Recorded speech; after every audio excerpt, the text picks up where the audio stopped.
Hello. Hello, hello, hello. Where is Stu? I think he's just popped off for a minute. It's a good start. It is. We've had quite a few comments already. Where do you want to start? I don't know. I think we should thank everyone who's here for being here at the start. We're very grateful for that. It's good to see. Good to see some familiar faces, actually. Including yours, Graham. This is reminding me of Broken Sword 5. Yeah. That was a good long time ago when you think about it. Just show off my t-shirt. Nice. Yeah, Stu's done a runner. Oh dear. Well, we can cope for a few minutes until he gets back. I'm sure. We can. We can. We don't need Stu. Well, we do. We need those pixels. He needs to come back. He hasn't finished yet. Right, so I'll just run through the comments real quickly. Dave Boswell says, exciting times, a story-driven gauntlet type game from the Beneath the Steel Sky duo. Yeah. Well, not beneath. Beneath and sensible. Beneath a sensible sky. Yeah, that makes sense. Yeah, that's good. Oh, sensible sky. I didn't even notice that. Yeah. Well, I just saw duo and thought, no, that's not quite right. But that indeed is right. So that's a clever one. Cannon fodder t-shirt. A few other comments, people saying hello. We've got Freddie on YouTube saying hello. You got Pratoy saying Pog. Child of the 90s, I'm assuming. Freddie saying that he enjoyed your virtual Q&A session on Zap 2025. Yeah, Zap was great. Yeah, Zap was really good. I mean, it's the Zap Live and the Crash Live. I mean, they're kind of. I said to Chris Wilkins, they're kind of a mecca for everyone that was in the games industry back in the 80s. You know, we just know everyone's there that we used to know, and it's such a it's great. It's great. I mean, the atmosphere with the fans and the people that just come along is just so good at those shows. I have to get you down there one year, Graham. Oh yeah, it's euphoric. It's really something. I think we've got Stu back. You have. For some reason, my camera decided to say I'm going, and it just disappeared. So a bit of unplugging at the back, and it's kind of come back. So I'm not going to go near it. I'm not going to touch it. I'm just going to leave it. Don't look at it. Hello, everybody. Who's ever's watching? Yeah, we're just nipping through the comments. Lots of people saying hi. Welcome, Stu. UrbX and Specky next with the best things about Zap. Yeah, that's a bit of an irony for a Commodore show. I can't possibly comment on that because I am known as a Commodore man, so I've got to remain neutral on that statement. We've corrupted the whole thing. Yes, the corruption will go deep. It will. Well, someone else is saying we have to make sure that Dinky Ray. Oh no, someone else was saying the Amiga version has got to be the ultimate version, which will make up for it. I got a Cannon Fodder t-shirt printed recently. Now that's a cool idea. You'll have to show it to me on one of the socials. Tag me, and I'll have a look at it. Always good to see a Cannon Fodder t-shirt. So yeah, I think going back to the Amiga, I think we have got good plans for the Amiga version. We've got some really good plans for that. So it should be pretty good. Yeah, we've got all the Amigas ready anyway. I like that, mate, Paul. That's really cool. I like that. It's your moral duty. Yeah. It's yours, Stu, because you are, as you say, you are a Commodore guy, so it is your moral duty. Yeah. You could name the company Sensible Sky. That'd be yeah. Lots and lots of comments. Are we going to play Expo Blackpool this year? I think me and Charles have been asked, actually. So, yeah, I might be there. We might be on a panel thing. When is that, Tone? When is it? It's October. I think. October. All right. Yeah. We've also been, October is also Amiga 40 in Germany, which we might be going to. Yeah. So that would be an Amiga month.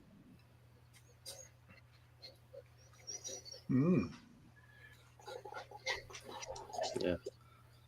We're all sat reading the comments. There's too many. I think playing cannon fodder from floppy disks is probably the best way to do it, because it's you get that full experience of the clicking and the wait times, and I think the nostalgia hits hard when you do that. It's really good.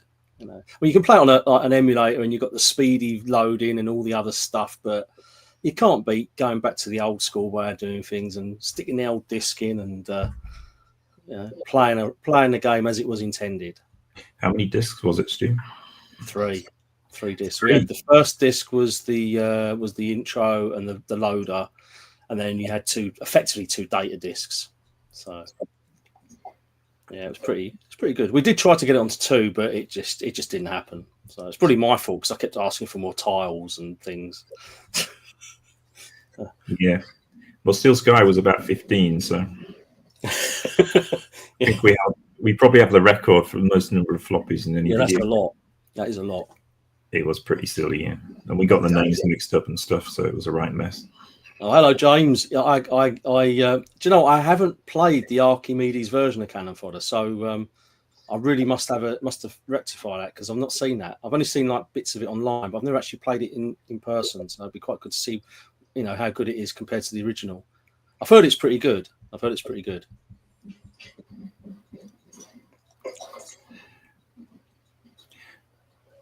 Error reading disk 14. Oh yeah, disk 14. Yeah. There's a joke about that. Right, so we're going to be going live with the Kickstarter in about 20 minutes. So until then, we're going to take some questions off people. But while they start to come in, I've got a few questions prepared, if you'd like to answer them. Go on then. Go for it. Go for it. So how did you guys start working together? We were put on a panel together at Zap again, back like 2 years ago. So I knew of Stu, but I didn't know Stu. And I guess the same with me. And we were sat next to each other at Zap, and we got chatting afterwards, and then we sat next to each other on Stu's table. I was selling my book and he was selling his stuff. And we just got chatting and hit it off really well. So we had this. We didn't really talk seriously about doing some work together, but the kind of germ of it was there, because we both recognized in the other like something that we needed to be whole, to be dramatic about it, But I'm a programmer. I need great art, and you want to team up with someone who's going to complement the programming and the art together. Like in the old days when it was just very small teams. And we kind of got talking about all that kind of stuff, and got excited about how it used to be. And that was the germ, wouldn't you say, Stu? Definitely. It was quite interesting, because like Tony said, I was aware of Tony's work, and obviously who hasn't heard of Beneath the Steel Sky and Broken Sword? They're massive titles. But you start talking to someone and you start to realize that, hang on a minute, they're sharing the same kind of ideas in terms of how to do a game as me. And I'm thinking, that's pretty cool.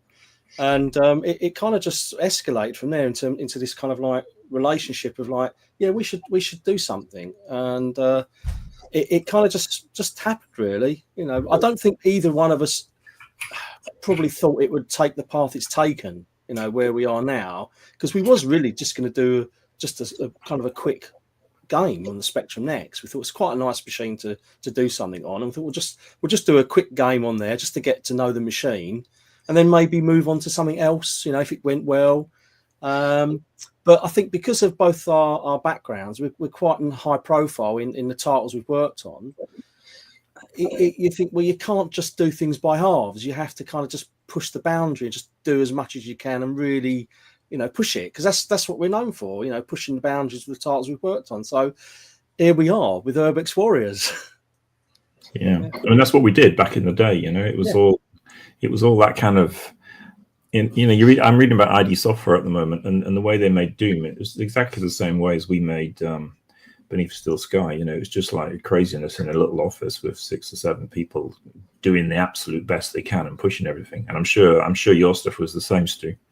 Oh, without a shadow of a doubt. I mean, the way I've described it, the original Sensible that I joined was a very small team. It was like, you know, John Hare, Chris Yates, Chris Chapman, and then you had like, you know, Richard Joseph, who was doing the music outside. Martin Galway had only just left. He'd left a few months before I joined, and I was absolutely gutted that I never got to work with him. But it was a very small team, and then you had Dave Corn join. So I mean, it's literally a handful, like five of us, and it was a really good team environment. We all got along, and we just all kind of just worked towards the ultimate goal, which was to make a good game.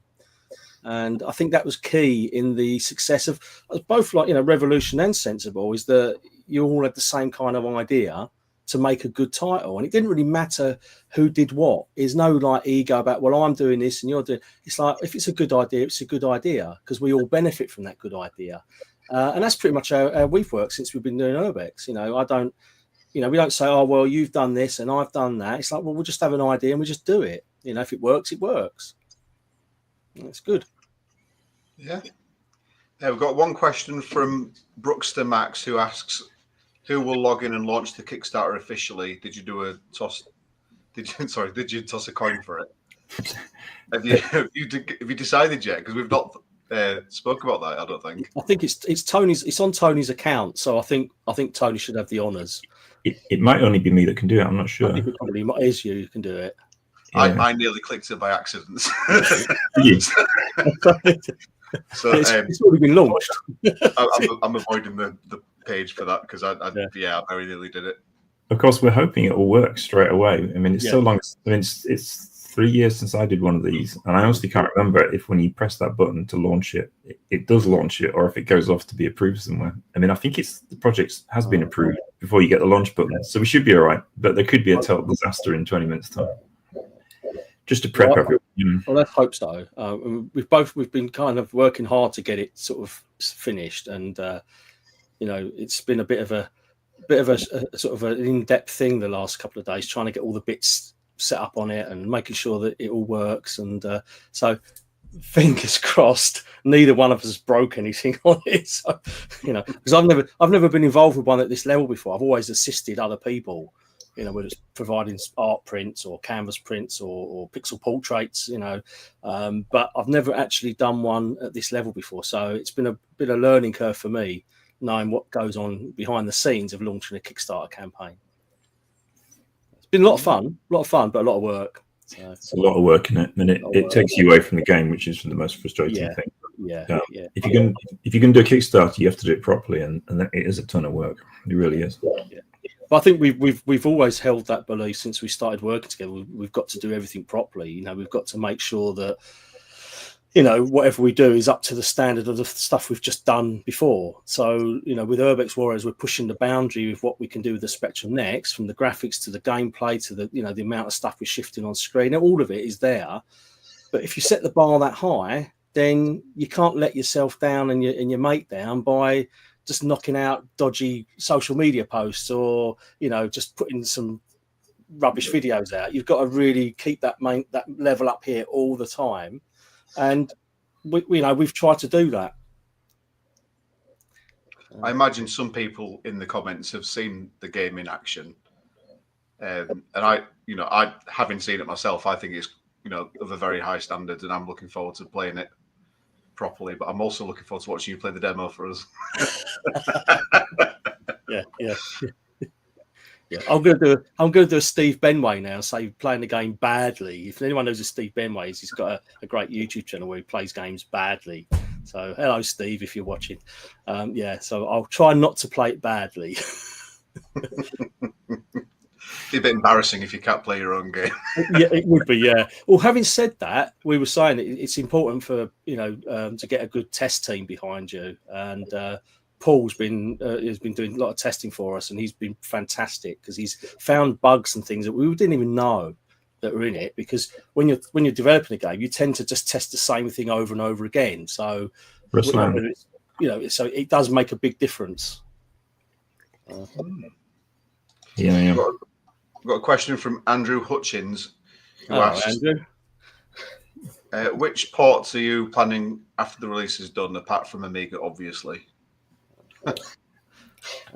Quite a lot, actually, because we're just really into the idea of getting the max out of a load of old machines that are currently doing well. So someone said Neo Geo. I mean, it's a possibility, and that man Ruslan, who's in the comments, he might be the one to get that project off the ground, actually, being a super techie, low level guy.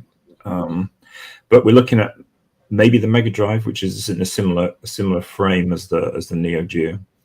Dreamcast is a definite, I think, because it's just doing so well at the moment, and it would be quite easy to do. Amiga, obviously. PlayStation 1 we're going to do, and we've already got that running with really great lighting and stuff. I mean, it looks like the best 2D game you've ever seen on the PSX. It's just really great. And Ruslan is the man who's done a bit of low-level work on that again. What else do? I mean, obviously, Switch, I guess, if we can ever get a demo. Yeah, I mean, we are looking at getting it on the Switch, because I think that'd be a really good machine to release the game on. And can I just say that whatever format we develop for, we'll be taking the game and looking at what we can do to it to enhance it for the strengths of that platform.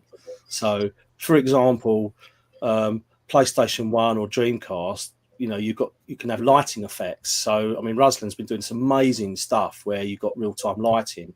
So when you combine that with pixel art, it just it blows my mind that my artwork is now having real-time lighting applied to it. So, when you're going to a level where it's dark and you've got like a torch, the whole area will light up, but it will light up without being like a sphere. It will actually bounce off the wall. So it casts the shadows, and it just looks amazing. So whatever we do, it will be to the strength of that machine. And like, for instance, if we did at some point say we were going to do like a Neo Geo version, then I would foul myself if I didn't enhance the graphics to the strength of the Neo Geo, because the Neo Geo's got like 65,000 colors and zillions you can have on screen, and it'd be criminal not to take advantage of all that. Same with the Mega Drive, and the Mega Drive would be, I think if we did a Mega Drive version, visually it would look very similar to the next version, because they got the same number of colors, but it can't display as many. So there'd be certain restrictions. But yeah, I mean, one thing I will say is, with the Sega Saturn, for example, there's that Saru cartridge which has been out for a while, which seems to be doing quite good numbers all around the world. If that is a possible, market for us to sell the game in and develop it for that, then maybe we could consider that at some point.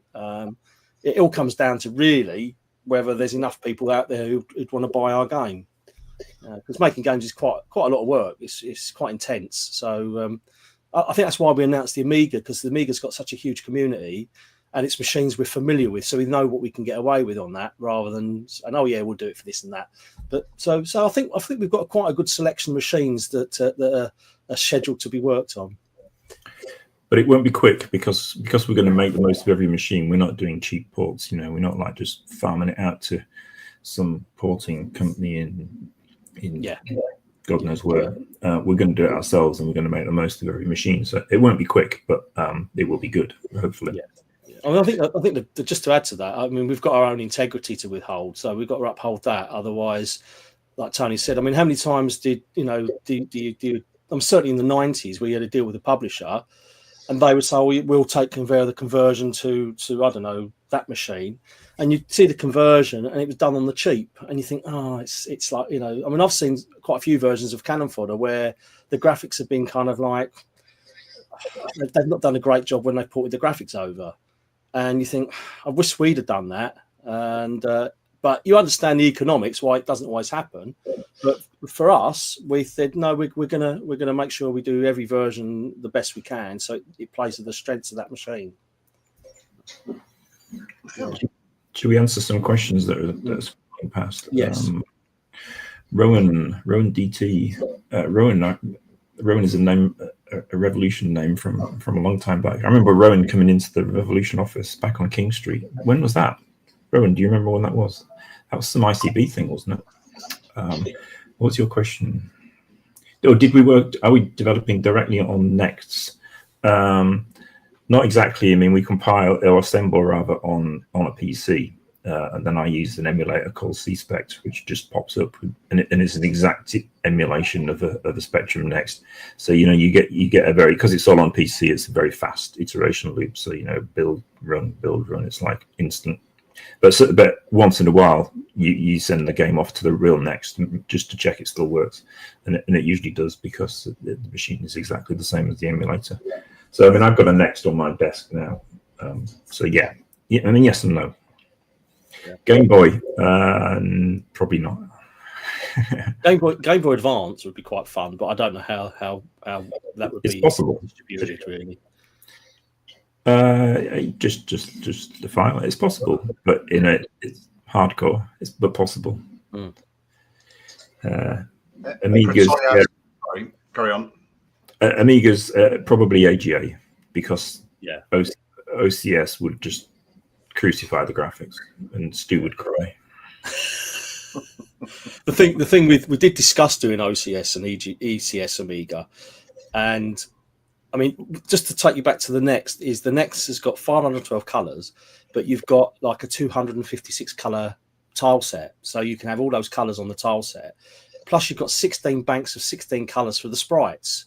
So in theory, I mean, you're never going to get them all on screen because it's only got 512. But in theory, you could have quite a few hundred colors on screen.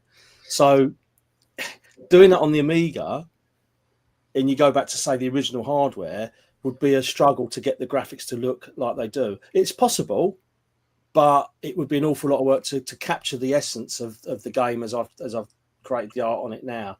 Having said that, the AGA version is going to be fantastic to do because I've got more colors to play with, so I can smooth a lot of stuff out, and it'll just look really, really good on AGA. Looking forward to working on that. Yeah.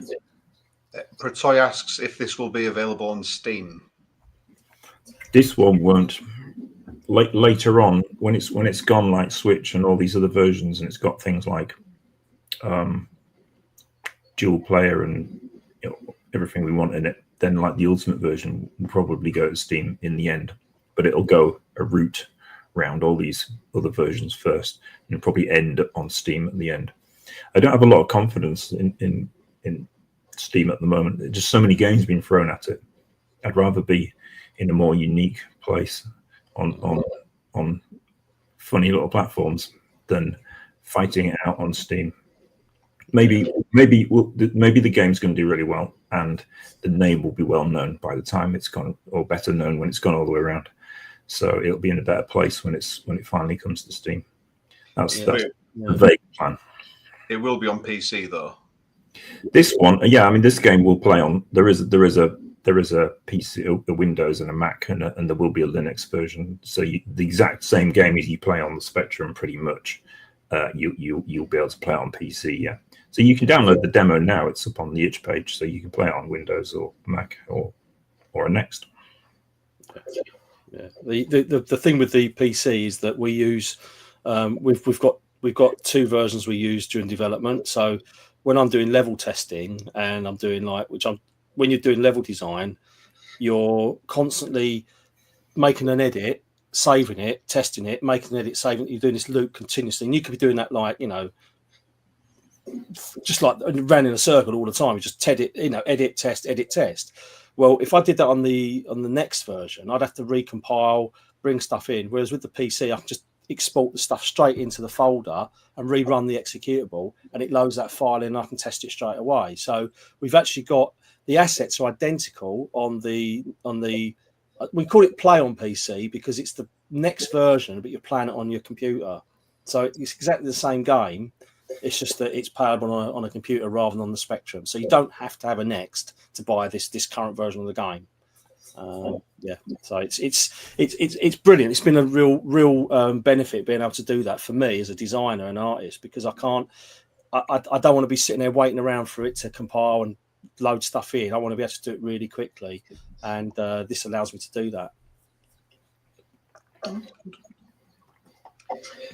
We've got quite a few questions to go through. Okay. And some funny comments. I like this comment.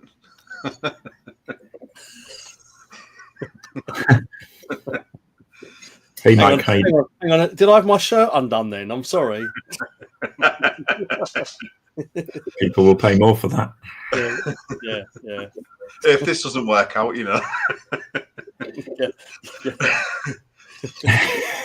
Nude game developers.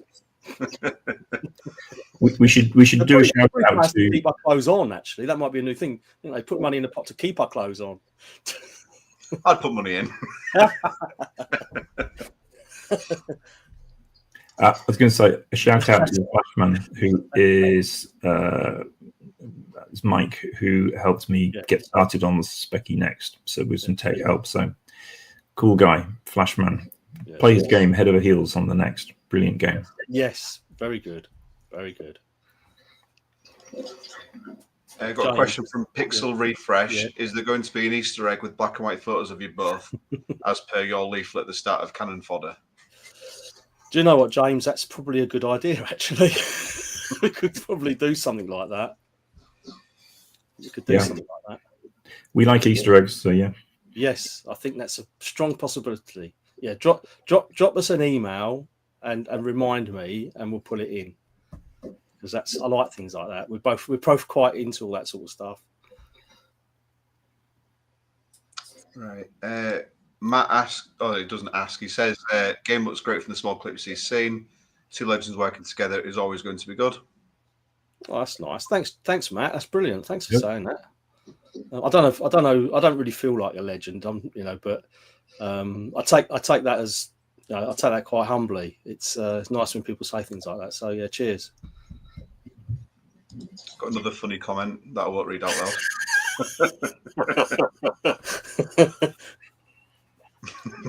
Yeah, £5 and I'll stroke my beard. It's all for beer money. That's what it is. It's all for beer money or beard money. Rowan DT, are you developing it on Next? Also, who came up with the concepts and characters? We answered the first part. Who came up with the concept characters? You did. I can't exactly remember where this concept came from. I think the concept was just a conversation we was having about setting a game in a location, and we both kind of said we liked urban exploring. I don't do it because there's nowhere really that I don't really want to get involved in walking around derelict buildings. But I am fascinated by ancient architecture and ancient buildings that have collapsed and all sorts of things. And I do watch some of those videos on YouTube. And Tony's, said he watches a lot of stuff like that on YouTube. We both had this interest, and we kind of said, well, why don't we do? I don't think neither of us want to come up with the idea of UrbX. It kind of just happened, didn't it? We just both kind of said, yeah, why don't we do it like an urban exploring? And I thought, and then when we was talking about the game features we was looking to do, it kind of fitted really well with what we was looking to do for the actual game mechanics. And it kind of went from there. And the characters, I mean, I suppose I can take credit for the characters because I just went off and just had all these ideas and just drew some roughs. And as I normally do, when I'm doing a character, I like to have an idea in my head who that character is. So often I'll come up with a backstory and not necessarily just to put it out in the public, just for my own real benefit, so I can work out characteristics and the sort of personality they are. And then it just goes from there, really. So, but going back to it was the urban exploring is just such a fantastic idea to do a game with, and we've not really gone too far into it with this one in terms of like old buildings because we wanted to keep it fairly light.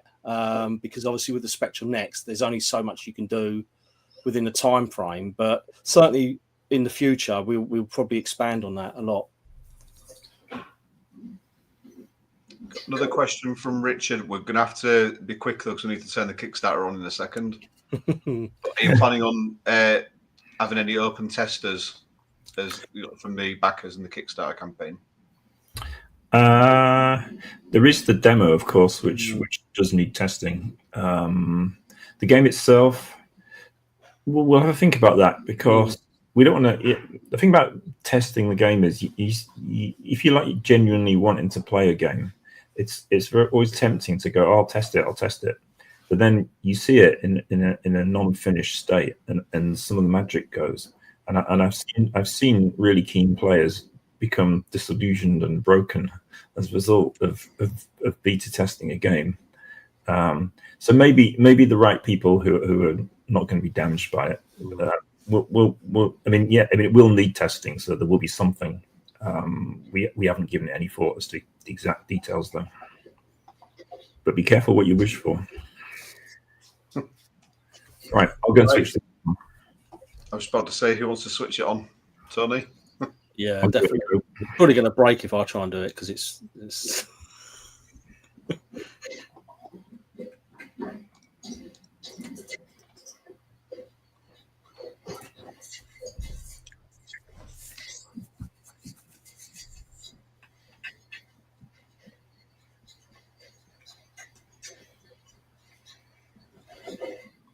the moment of truth.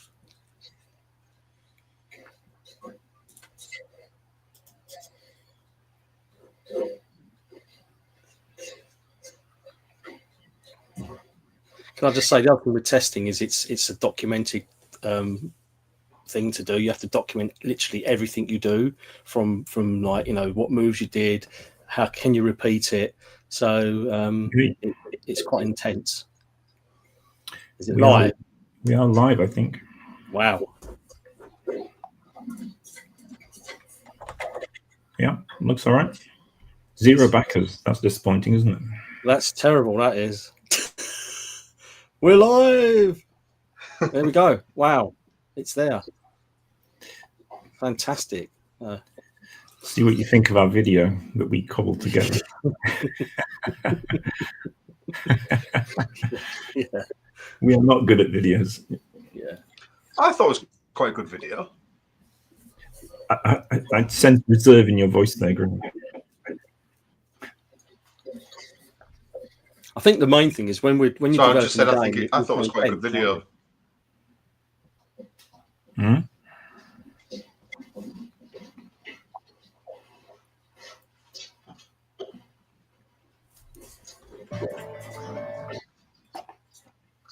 We've had our first backer. Ooh. Wow. Thank you. Whoever backed it first. Thank you very much. Thing is, with all these campaigns, I mean, we're literally taking the power away from publishers and putting it into the hands of developers, and that's the main reason we're doing it this way. Because if you go to a publisher, they're going to want a big cut out of your hard work, and often you do give up a bit of control as a result of that. So being that we've been around a few years, we thought, well, we'll do it this way, and what you see is what you get, and we've got a lot of plans to do some like live feeds and and just follow the progress from here on. I mean, I've got an idea of doing some like live level editing if people want to watch. When I put some of the levels together, they can jump on a stream and watch me do that and listen to me talk a lot of rubbish while I do it normally as well, because I often sit here talking to myself when I'm working. So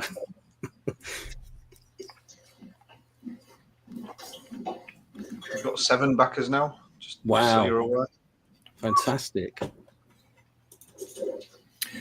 We could talk to Mike about switching it in C-Specs. We could do that, yeah. I think we might do that. Probably not at first, but we might do that, yeah. Yeah. I'll have to talk to you about it, Mike, see how well head over heels do. But yeah, it's an option.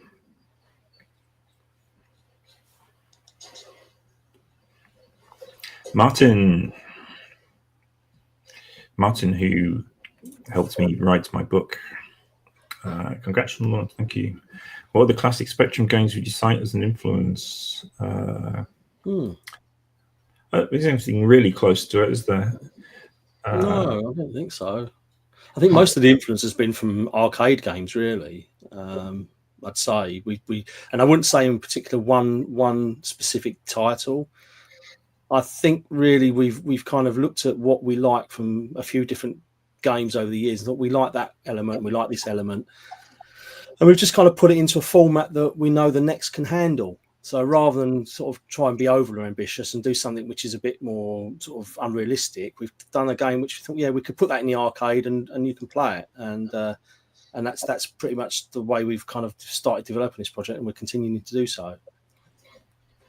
Yeah, Gauntlet. There is. I mean, originally we were talking about doing a Gauntlet game, when we first started talking, and then we thought we don't really want to do a clone. So we said, well, what do we like about Gauntlet? We like the running about, picking things up, picking up treasure. But then we saw other games like URBX Warriors, Commando, all those kind of games where you're running around shooting. I mean, someone said about the Chaos Engine, which wasn't an influence, but I can kind of see the comparison. I mean, there's only so much you can do in that kind of genre before you compare to every game that uses that kind of game mechanic. But most of it is rooted in the arcades, believe it or not, and especially like the SNK stuff and the stuff that Capcom were doing. That kind of 90s era of video games where you go in there and you just have a great time playing these. What at the time were state-of-the-art video games. So hopefully you can bring some of that element into this. Yeah, I mean the way arcade machines play, you just put the money in and then it's immediately into it. We wanted that kind of immediacy. I think about Gauntlet is, it's this level, the next level, the next level, the next level, and this game has grown so that it's more of an RPG type map. You come backwards and forwards, and you might need to leave a level, find something, come back again. So there's more of a slight RPG adventure type angle to it as well. So it's grown beyond the concept of Gauntlet. And I think if those ghosts weren't there, which were our early test graphic, and they're going to be given a lesser role soon. I think without the ghosts, people wouldn't really think about Gauntlet. Yeah, that's very true. Because when we first did some concept stuff just to get some things moving, I said, well, I'll just do some ghosts just quickly to put them in, easy to draw. Just easy, just put them in. I thought, yeah, I'll do that. Put them in, and they've kind of remained in there.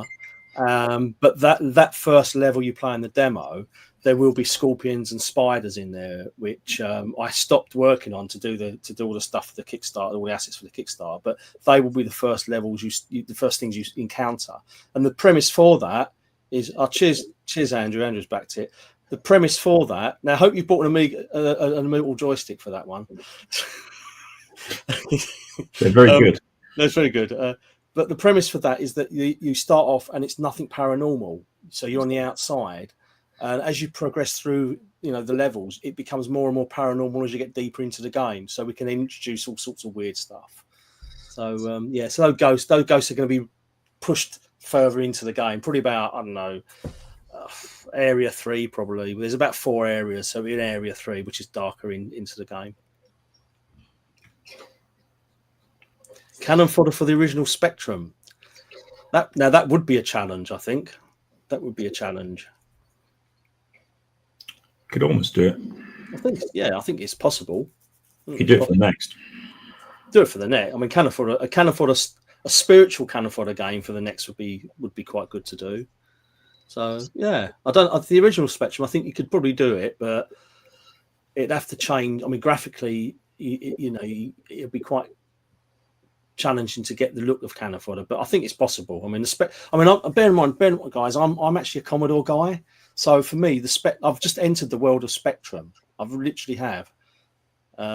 I'm wiring up he's wiring up the Ramona joystick. We've got our 2 concept joysticks, which Andrew put together for us. So he's wiring them up for us so we can take them to shows and show people. But the main thing is that we're trying to just make everything sort of as good as we can with it. So yeah, what's that? Backer number 17. Wow, how are we doing? That's crazy. We're up to 24 backers with £1,075 raised so far. That's brilliant. It's all right, isn't it? Yeah, it's great. It's great because the thing is, we've been self-funding this game, so we didn't want to do the Kickstarter until we had the game. Because I think it's a little bit cheeky to ask people to back your dream, and then you're sitting, oh well, we've got the money in, and now we've got to do the game. We've done it the other way around, where we just want to say, look, we've done all this, and we're going to continue doing it. We want to get it finished because we've got big plans for Brazen Gameplay and other projects. But it's just nice to be able to interact and see the the support we're getting. So thanks to everybody who's supported us so far. It's brilliant. Thanks. The joystick was very tempting. Andrew, these are fantastic joysticks. You know the other Andrews, so they really are good. They do look really nice. We've got a question. Is the demo available? Yes. There's a link at the bottom of the story page, I think, and it's the itch page. My itch page. I can put a link out on the Facebook page as well after this. Yeah. If anyone misses it. Yeah. And also, I believe Stu's going to have a go at playing it for us. I am. Just say the word, and we'll go over to that. It's no problem. Anytime. That would be good. So at the moment, we've got some early music in the game. So this is before we actually worked out what we wanted. We had some music which Richard had done just basically to put in it, and we're still finalising the music for the project. But the tracks that he's been working on are really, really good. They're a lot more in line with what we wanted. So, but the demo hasn't got those tracks in, just to say. So that doesn't represent the final music in the game. So yeah, we're playing with the music and the music drivers at the moment. Yeah. All right. So Kickstarter broke, but is now mended by the looks of it. Cheers, Matt. Yeah, you're that Matt. Oh, nice one, mate. Thank you. I still haven't got round to doing that, finishing it off. So yes, Tower 57. That rings a bell. That game. I don't know. I've heard of it. Tower 57. Is that? I'll have to check that out. I'll write it down. Tower 57. I'll make a point of checking it out. So we've got someone saying that they've got the early bird collector's edition. It is worth pointing out that you do get a slight discount if you go for the early bird collector's edition. And let me just pull them up. I think, is it right? Am I right in saying you've got two different early bird? Yes. Yeah. We've got the big box edition early bird and the collector's edition early bird. There's 89 left of the big box, so be quick. Let's see what else.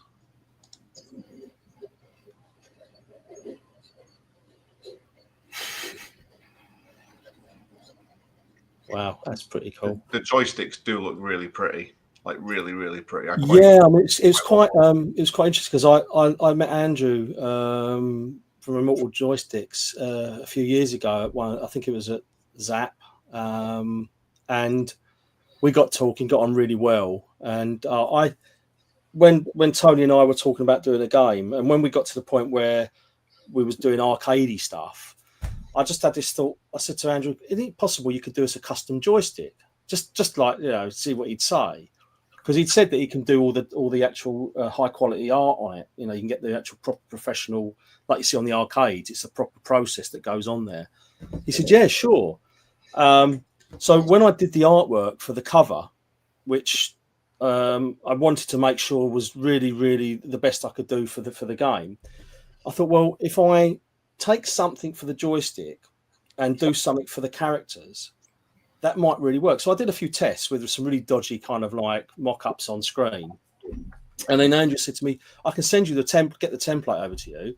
And, we can have a go at doing a concept version. So I said, okay. So started playing around with it. I come up with the idea with because Ramona's colours are pink and Alejandro's colours are more blue.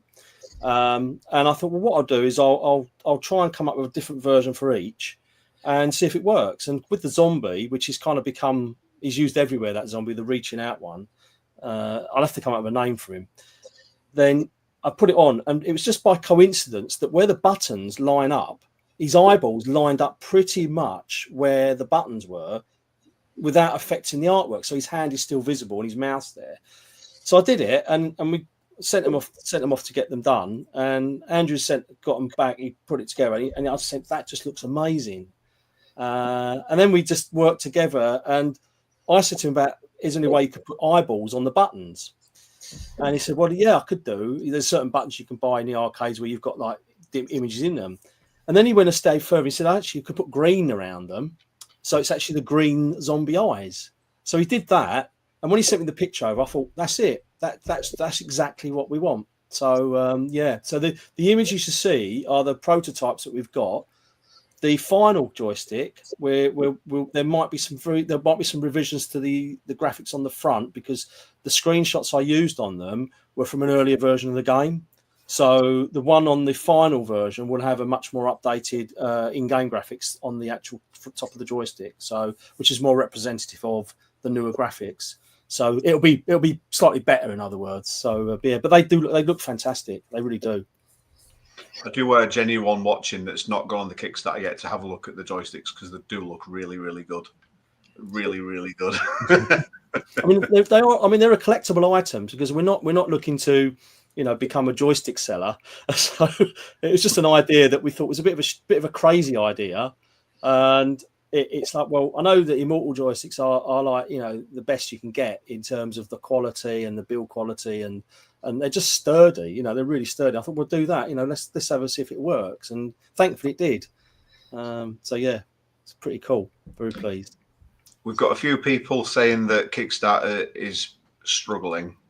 I noticed that on here. I went to refresh it and it errored. So that's is that a good thing or a bad thing? I think it's back now. It's back now. We broke Kickstarter. Yeah, we broke it. Oh dear. Yeah. Sorry, guys. I mean, obviously, it's something that's not in our control. So if it does, just persevere with it. I mean, it's not as bad as my website though, which often goes a bit slow, which is my own fault because I'm rubbish. So. Cannon fodder on the next. It would actually work really well. It's all about who owns the license, though. I guess that one. Here's a question for you: if you did come up with a spiritual successor to Cannon Fodder, what would you call it? Fannon Codder. Original. No one will know. No, we'll just get it out. Don't tell anyone. So that's a good question, actually, because I think it'd have to be something which would pick up on the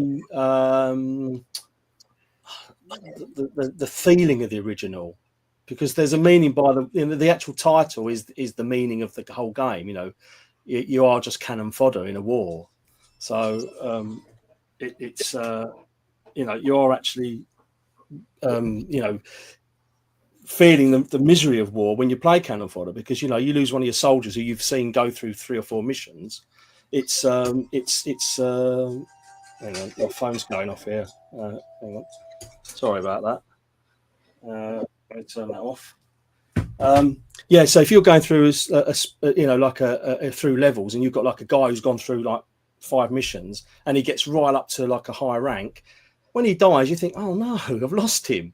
And that kind of was the thing that Cannon Fodder really portrayed really well. And again, that was something which we didn't realise until we started putting names to all the players in the game. Once those names went in, it was like, hang on a minute, that guy, I was getting quite attached to him because he's got me through like half a dozen levels, and now he's gone. And then you have to start with the recruits that come in at the base level, and they're not quite as good at they can't fire as many bullets. Their grenade precision's not quite as good. So yeah. I think Cannon Fodder on the next would be pretty good, I reckon. I think it's certainly doable, but it's just coming up with a decent name. So if anybody has got any decent names for it, not rubbish ones, but actually rubbish ones would be good as well, because I need a laugh. But if you've got any good names, then drop them in the comments and or drop it on one of our socials, and we can have a think about it. Well, Meat Grinder would be an excellent name, actually. Meat Grinder, yeah. Given what's happening in a certain part of the world. Yeah, Meat Grinder would be really good.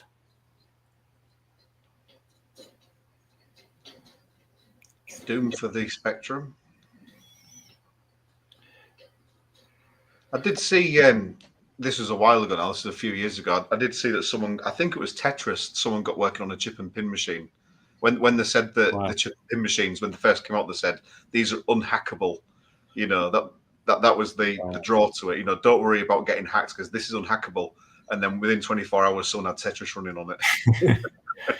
I'm sure it was Tetris. It might have been Doom or something, but it was something that's commonly cloned. It's quite incredible what people can get out of these machines. You know, when you get somebody who's really, really determined to do something, it amazes you when you see these old machines and they're doing something which you think, how do they do that? You know, how can they get something like that on that old hardware? It's pretty amazing. But then, having said that, for a game developer, you know, a lot of the job is to overcome hurdles with the hardware you're dealing with, and that's a skill. Like, I mean, Tony's got that skill, you know, and as the graphics guy, I kind of do that with the look of the graphics. You know, we just have to kind of push things to come over some of these hurdles you get pushed against when you're doing a game. Yeah, if anyone can do it, the game programmers from the old days could. You know, the assembly guys. It's all about getting the most, getting more out of something than you would ever think possible. True, very true, very true. I'll back you off. This too busy watching you right now. That's thanks, mate. You crashed Kickstarter. Oh, cheers. Thank you. Something for the old CV, isn't it? Yeah. I suspect it wasn't us, but yeah. Just to let you know as well, you've now got 58 backers, and you are now over 50% towards your funding goal. Fantastic. £3,030. Wow. I just want to say thanks to everybody who's put their name to the game. Let's appreciate that. It's brilliant. Yeah, amazing. Especially considering the issues that we've had with Kickstarter so far, with it misbehaving a little bit for pretty much everyone. Yeah. I mean, I had issues earlier when I was trying to update images, and I put an update image in it, and it wouldn't accept it. It kept erroring, and I thought, well, I haven't done it. I just the same image, just updated some of the information in the image, upload it, errored. And you think, okay, so you have to come out and then load back in, and then it's cleared its error. So there's definitely seems to be some issues in their back end with some of the stuff. So I don't understand what that is.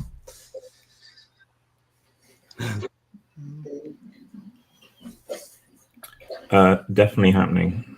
Yeah, it's definitely happening. It won't be happening until later, till we've got the next version out and published and out of the way, and then we'll look at what we're going to do next.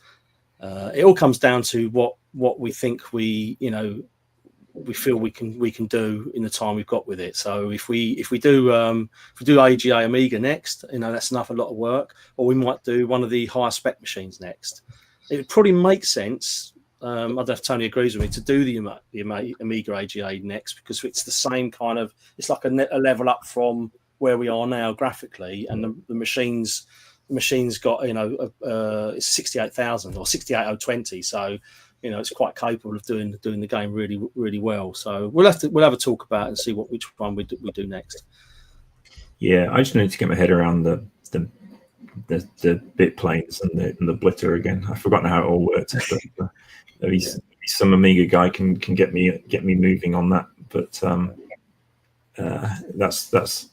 I mean, it will use our C. We've got a third engine, which we call the C engine, which is with the one which goes to Amiga and goes to Switch and goes to most of the other platforms. So that engine is the one that I'm working on it from a platform independent point of view. So it's just a case of plugging it into the Amiga lower level stuff, and that's it. It'll be working. So it's not started, but it's actually it could be running pretty quickly.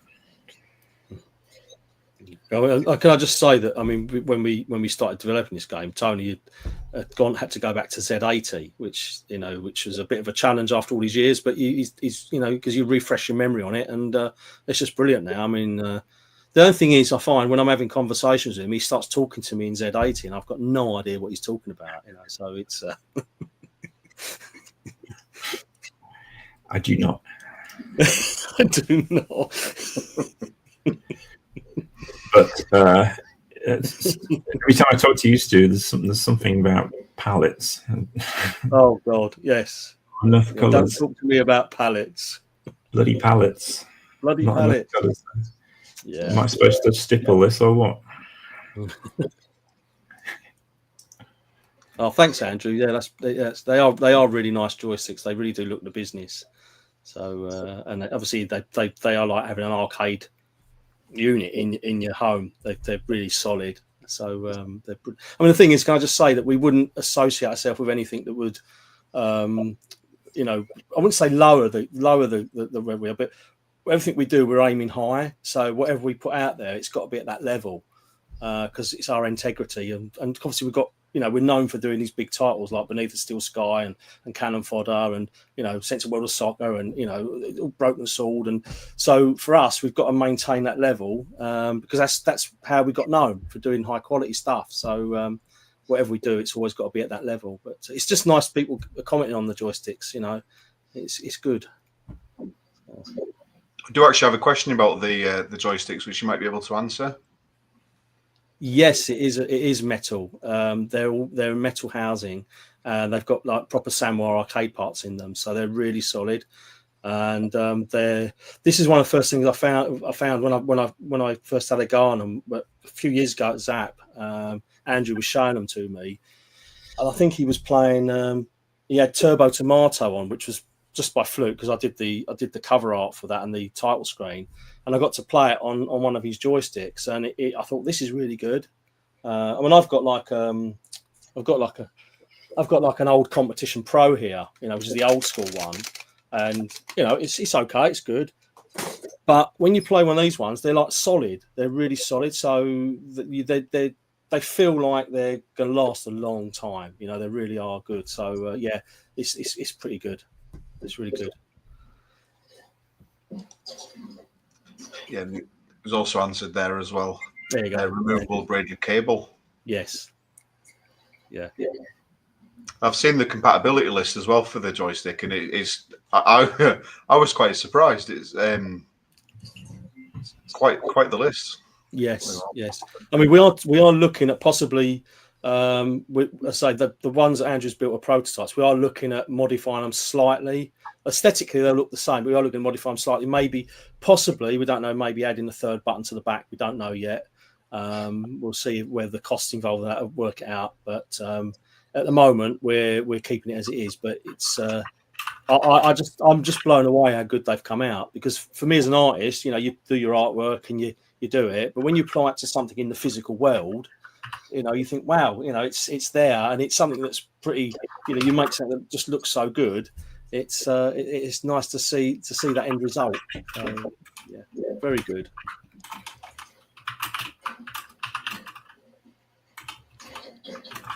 Oh, thanks, Andrew. I really appreciate that, mate. Nice one. Yeah, there's quite a few comments to get through. Competition's name is Zombie.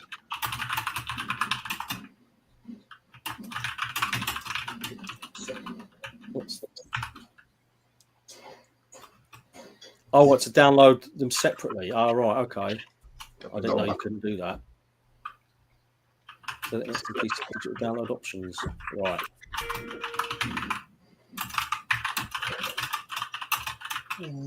Oh, cheers, John.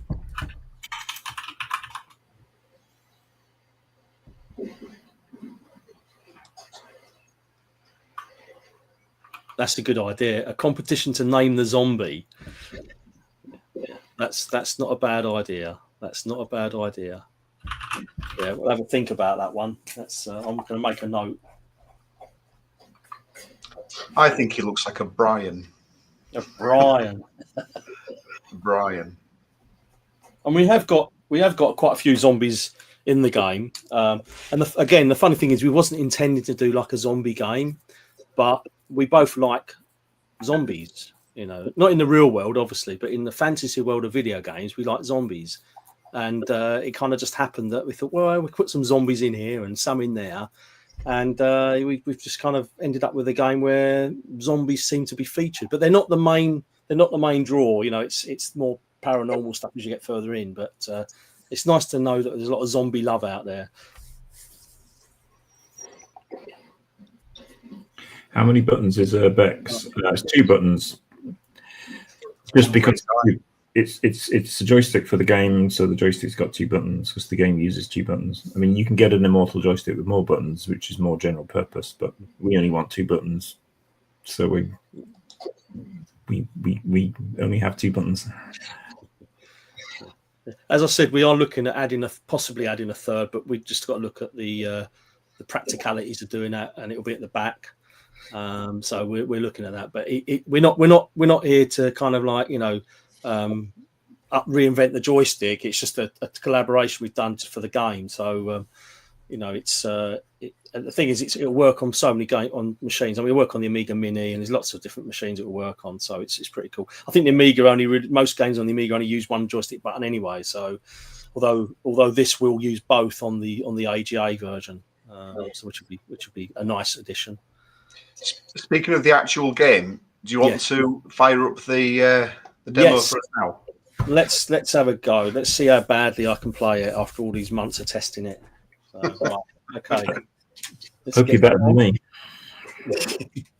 Right, I'm gonna fire it up. Let me just close that down, and then I will fire it up and bring it across. There we go. All right, now hopefully, there we go. Right, so this is the demo. It says it's not picked it up. I'm going to try and I think my leads come out. 1 second. Close it down. Here's one question for you while we're waiting. Waiting for me, yes. Obviously, this is delayed slightly, but how are you feeling having pretty much got halfway in the first 15 minutes? We're now an hour into it, I think. No, we're not. Half an hour into it. Yeah. And you're at £4,575 with 82 back. Wow. Pretty good. That's incredible. That's I just want to thanks to everybody, because when you're developing a project like this, it's often you just spent in front of a screen. We talk over the internet, we're talking and we're working out stuff, and it's quite solitary, and you think, well, is this going to be a game that people want to play? And you go to a few shows, and we did Crash and we did Zap, and the feedback was really, really good. Was actually blown away by some of the comments. It was like really reassuring that we're doing something right. So knowing that this is, we're hitting the targets, that's fantastic. So really appreciate it. Thank you. Right, so this is the current demo which you can download. We start the game. You can choose your character who you want to play. Got Ramona de Luna and Alejandro Alonso. They are friends. They grew up. They're both interested in archaeology and the ancient history of South America. So when we designed this, I wanted to do something like an arcade. So the logo is very arcadey, like Neo Geo, and so I've kind of retained that kind of look when I've done this screen. We've got this screen working. So let's go with Ramona. She's my favourite. So it's the first character I kind of did for the game. So you start off and you're outside in this kind of location it's kind of a fictitious location, but it's around Peru, Bolivia. I don't want to be specific with it because you start doing that and then you've got to tie in all sorts of things. So it's kind of a vague location. And there's a couple of little zombies roaming around. There's a nice coin to pick up. Let's go and pick that up. And over here, you can't do anything. So there's a crowbar, so we can use that to smash the zombies. Now, the good thing about the crowbar is when you're playing the game, when you start using it, there's a little energy bar just at the top there above the crowbar. You'll see it going up and down. When you use it, it will go down. Because when you use it, if you think about it, in real life, if you using a crowbar to smash a load of zombies, you get a bit of fatigue. So the idea is that you can use it, but you have to give a bit of time to get your energy back. So you can't just go around knocking everything. It's kind of pros and cons of a game. It's just basic game design, really. So I picked up a gun now. And let's go and get that one. Now I've got 60 health. Let's get that key. Let's pick now strategically, when you play the game, it might be better to not always pick up a piece of fruit or a bit of food, because that's got 60 now. So if I go and pick that up, that takes me up to 100. But if it was like further up, it would be pointless because I've just wasted all that energy unless I really need it. So in the game, there are lots of sort of levels where you might be best to not pick things up and come back to them later. Like Tony said earlier, when you unlike say Gauntlet, which we've been compared to, you can go in and out various levels. So you can really sort of have a bit of a strategy, I suppose, on how you play the game. So let's use the gun on these because we don't want to lose all our energy. So I'll get down here. There's a key down here which I saw earlier. Right, let's shoot him. Let's get him out of the way. And again, with your ammo, there's a little green bar underneath the gun, which shows you the ammo that you've got left. Now, with the guns, they're not unlimited ammo. So when you use them, you will lose them when they run out of ammo. So the idea being that you pick up another gun of the same type and it will top it right up. Or if you've only got like 50% of the ammo left, you can pick up a gun and it'll bring it straight up, and you'll be quitting with that. Right. So now Tony's just told me I've collected everything, so he's told me I'm well done. Thanks, Tony. That's very nice of you. So, you're welcome, Stu. You're welcome. Well done. So now we're in this. Now, on some levels, you'll be able to go back through. This one for the demo, we've closed it off. So as you go, because you've got to be careful of traps. Now, there's a floor trap there, so as you walk over it, it will disappear. So you've got to be a bit careful. Now, that zombie, he hasn't seen me yet, so I could shoot him like that. Let's get rid of him because he'll chase me in a minute. It's a key. Let's grab the key. Can't get out. I could get out the door. I'll go out the door, but then I can't open the chest. I've just wasted my key. So should have had. There's a gold chest which needs a gold key. I should have thought about that. So I'll have to leave that one and come back to it. Let's go out of here. All right, we're into this area now. Now, there's a little thing in here. If you've got the crowbar, which you should have throughout most of the game, there are areas you can smash which you don't notice first of all. Now, take this one. There's a little bit of hedgerow that's a little bit different, which means you can smash through it, and you can get to areas which previously you might not have seen. These generators, by the way, these are placeholders. I'm going to be doing some tombs and cracks and things in the floor for these. So these are literally placeholders. While they look a little bit sort of generic, they're not so good. A bit of fruit there. I don't need that because I've got 100 points, 100 in my health. So let's go through here, see what else we've got. Another gold chest, but I haven't got a gold key. Oh, hang on. There's a gold key there. Let's grab it. There we go. Let's smash that through. Get the gold key. I can open that chest now. Get a good bronze key and another gold key. What I've done when I've designed a lot of these levels is I've made sure that if you open a chest, there's normally, but not always, a gold key in there from a gold chest. So you get a reward for taking the risk and opening it. Not all chests will have anything in them. Some will have one coin, but a lot of them will have something in there of value. So as we go through here, we've got another bit in there. This chest here has given me some more keys, but I could smash through here, but then I'll release them. So what might be an idea if I go this way and release them that way, and then I can run round and smash through that, and he's trapped around there now. So let's get rid of those ones. Another generator. I've run out of ammo, which is no good. Oh no. See, again, if you're strategy playing it, you can kind of work out that, do I really need to go and shoot everything, or shall I be a bit clever and just take my time and be a bit strategic? So there are elements like that in this game. So it is an arcadey game, but you have to be a bit clever. See, now I've got the gun again, so I can start shooting and we'll get out of here. Will the final game have different difficulty levels? Possibly. We are looking at doing something with that, I think. I think what we'll probably do is have something where once the game's finished, then we'll look at tweaking some of the values for the difficulty. So perhaps the health bar stays on longer, or maybe some of the health gives you a bigger boost. I think that. What do you think, Tony? Does that make sense to do something like that? Maybe. Yeah, I mean, these things are difficult to do well. We'd have to have a good think about it, wouldn't we? I mean, it'd be nice. It'd be nice to be honest. It would be nice to have a really easy mode because, I mean, I'm crap at playing games these days, and this is quite a challenge.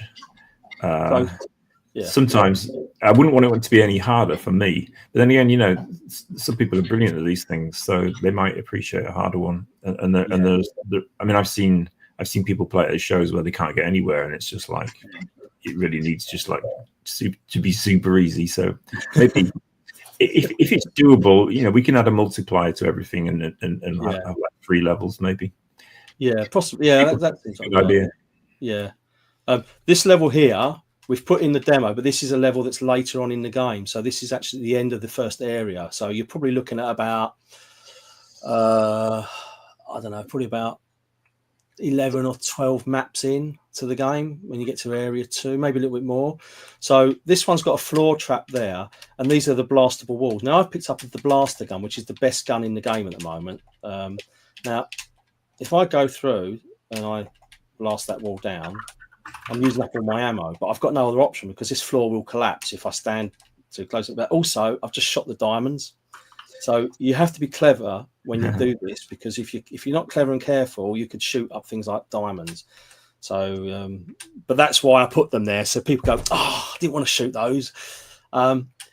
This is the slime. Now these things, they're quite, they sit there quite dormant, and then they'll start multiplying. And then they spread everywhere. So you have to really, when you see them, try and take them out as soon as you can, because as soon as they start multiplying, you're going to use more ammo up to get rid of them. And obviously, the more ammo you use up, if you've got no other guns laying around, you're going to be a bit stuck when you come against something that you really do need to shoot. Again, like here, there's a floor trap. So if I stand on there, it collapses. I can't get through there. So let's blast these out of the way. And go across that floor trap there. And again, there's like a wall there. So if I knock that down, and we've got like the big slime boss. Now, I've only got, see, if I use up all my ammo on here, I'm going to end up, I've got 2 guns, so I could probably take him out, but the blaster is the best one to use, but I'm running out of ammo. So do I look for another? See, there's a gun up there. That's great. So I can take these out and then pick that gun up. My ammo's gone straight up, and pick up these diamonds. Don't need to worry about blasting them because they're not in my way. So there's no point wasting my ammo on them. The same with these ones, but I'll have a look down here, see if there's anything down here. Yeah, there's a bit of fruit there, so I've got 5. So really, I should really get rid of all this, otherwise I'm going to die. Probably going to die in a minute because I've only got 5 energy units left, so this is going to be a bit tricky. You're in big trouble. I think I am in big trouble. Yeah, I think I am in big trouble. I think I'm. Yeah. But you see what I mean? That if I'd have been a bit more clever, I won't run into that like a bull in a china shop. I'll be a bit more strategic. So let's try again. I'll try with Alejandro now. So we are talking of possibly having giving him a slightly different weapon, so he'll have a like a torch or something later on. We're not sure yet. So we're still working on some of the logistics of putting those things into the game system. But for now, he's got the crowbar. And he's bashing all these zombies, which, again, with these zombies, these won't appear in this level initially. These will be like spiders and snakes and scorpions. They'll have the similar kind of thing where they'll chase you and they'll try and sting you, but they won't actually be any zombies in here. Let's get that gun. Bash my way through there. Back through there. 100 health. I don't need that. Get rid of that. Let's get rid of him. See, now that other level, I could go straight through here, and I'm into this level now. Go through there, and I'll get back into that level again. I'm going to bash into there, get through that wall, and get the key, pick that up. Right, let's go. See what we got up here. Oh, there's a generator. I'll take that out. I don't really want to be spooked with a load of ghosts floating around. Let's take him out and all. Right, there's a hedge, so let's get rid of that. Open that one up, get the key. And like I said earlier, there's a lot of things where if you look, you might see like with the hedge there. I've got the hedge on that bit, but if you look, you can, when you're playing the game, you might find things that you didn't see before, and they may or may not help your journey through the game. So if it's a smashable wall, that doesn't mean you have to go and smash it, because it might actually affect the game later on when you're coming through the level, and you might find that the baddies can get in there, the ghosts can get in there, or like for instance here, I want to get them coins. So if I smash that down, they're going to come through, and I've got to deal with them as well. So everything you do in the levels will affect the way the level plays. So we're trying to make something which, rather than just been a straight arcade game where you just blast everything to smithereens. We're trying to put a bit of thought into what you're doing in the game, so you're not always just and we still get the fun. I mean, I'm loving shooting all these things, it's brilliant, but some of the late levels you'll have to think about it. I mean, there's a lump of fruit in there. I don't really need it. So do I waste energy and time going in there to get that? Or do I leave it and then come back to it if I really need it later? So often you think, well, I'll leave it for now. Let's get through this bit. Just so you're aware as well, we're now at 100 backers. Wow. £5,550. Fantastic. That's brilliant. Right, I'm going to try and do this again without dying this time. Right. Now, when I do testing, I did actually have it down to an art form getting through this wall without doing it. Here we go. One more. Oh, right. So that's evil, that bit. I shouldn't really have put that in. Let's get rid of these ones. Are you going to have announcements like in Gauntlet where, you know, like whoever shot the food, or yeah, we're gonna put some of that humor in. We're looking at doing some stuff like that, and like when you go up to a doorway, if you need a key, it's going to say you need to have like a bronze key to get through this door, and likewise, you know, when the energy's getting low, we'll have a message saying energy low, because when you're playing, sometimes you can't always look up at the screen. You know, you look at this part at the top, so you want a little alert to say, yeah, you're getting low. Now this bit, you can do it, but you have to kind of do a runner. I'm going to embarrass myself now. There's a fall away floor and there's bits behind. So what you have to do is you have to go like that and run in quick and get out before it collapses. So again, there'll be lots of little bits and pieces like that in the game, so you can really challenge yourself when you're playing it. So I'm going to take this out now because I'm going to get out while I've got the ammo. Right, that is the artifact key, and in the game, each area will have an artifact key, and at the end there's going to be you need to collect. I think we're going to have 4 in the game. I mean, this is all design stuff, but the idea is that the artifact key will open this grand artifact kind of chest, and inside you'll find the actual secret artifact, which is actually on the Kickstarter. And the idea being that the secret artifact will allow you to unlock certain levels in the game that you can't get to. So, for instance, I haven't put it on this level, but if I went over here and I came over here, there might be a secret exit there, and it might say enter code. And you think, well, I haven't got a code. But if you get the artifact key, you'll get that code, you can enter it in, and you'll be able to go into other areas of the game, which then give you more power-ups and stuff. Might be something useful for later on when you're playing it. So there's lots of things that we can we're adding in which integrate into the way the game plays externally, you know. And I mean, Tony had the idea of the artifact, and we had this, you know, he had putting something in the game where you have type something in and you can carry it with you for the next project. So when we do another game in a series, we could then use that artifact key that somebody's already bought and use that in that game to unlock something. Because every artifact key that will be like a pewter, it's like we haven't finalized the design of it yet, but it'll be like a pewter trinket, or where there'll be a code embedded on it, and then you can then use that to get further into the game. So anyway, let's get through there. Now I've gone through there. Right, see, now I can't go back now. And get this stuff in there, and then we're out. And that's the little 4-level demo completed without. And I could say I did it without dying, but that would be a lie. So all zombies should be called Brian. We could have like a family of Brians, and they've all become zombies. That'd be quite good. Bash their Brians out. Yeah, get the Brians out. Yeah, so that'd be pretty cool. Right, let's have another go. Right, let's go. Zombie. So, I know how much Tony in particular likes Easter eggs. Are there any Easter eggs in the demo? There are no Easter eggs in the demo.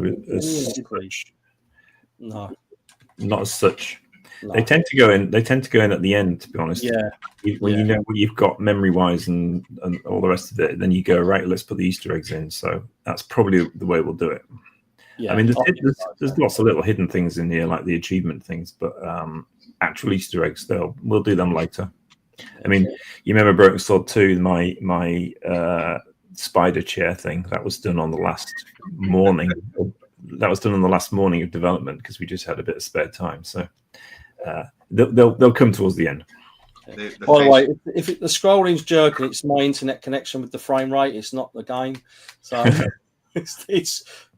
I work in in a little studio in the back of the garden, and my internet's a bit flaky sometimes. It drops. So it's all right normally, but it has these occasions where it decides to go a bit silly.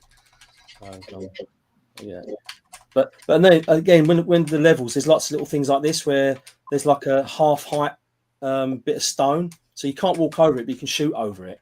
So you can use that to get behind. So like there, I smashed that wall down, and I stood behind there, and then I've got somewhere safe to fire to get rid of all these baddies that are coming out. So there's loads of that sort of stuff going in. We're looking to add things like spikes to the floor and spikes to the wall. So they'll be on timers. There might be some floor switches to trigger those. So again, you might find an area where you need to release a zombie to get him to walk over a floor trigger, and that will stop the spikes from moving. But you can't do that because they're continually moving. So you've got to get him out, and he'll walk over it, and he'll stop them from moving about. So we're trying to make it so that it's a lot more thought into when you're playing it, but retaining that arcade feeling. We've got a question from Dave, which either of you could answer, I think. Yeah. How much would the Amiga AGA version cost? Can you pledge for a big box early bird and specify Amiga? No, this isn't the Amiga version is a separate project, so that will come later. Yeah. I mean, it'll be a bigger thing. So it's different from this. I'd say think of the Amiga one is the base level we've got here with more on it. So it'll be like an update version of this game with more in it for just specifically for the Amiga. I mean, we'll probably run a small campaign for the Amiga one to cover the costs of boxes and stuff, but the game will be I'd say enhanced in a way. I mean, this is an 8-bit game, Yeah. So I mean, the Amiga's a 60. It's got a 68020, the AGA minimum. So we can probably do a lot more with it.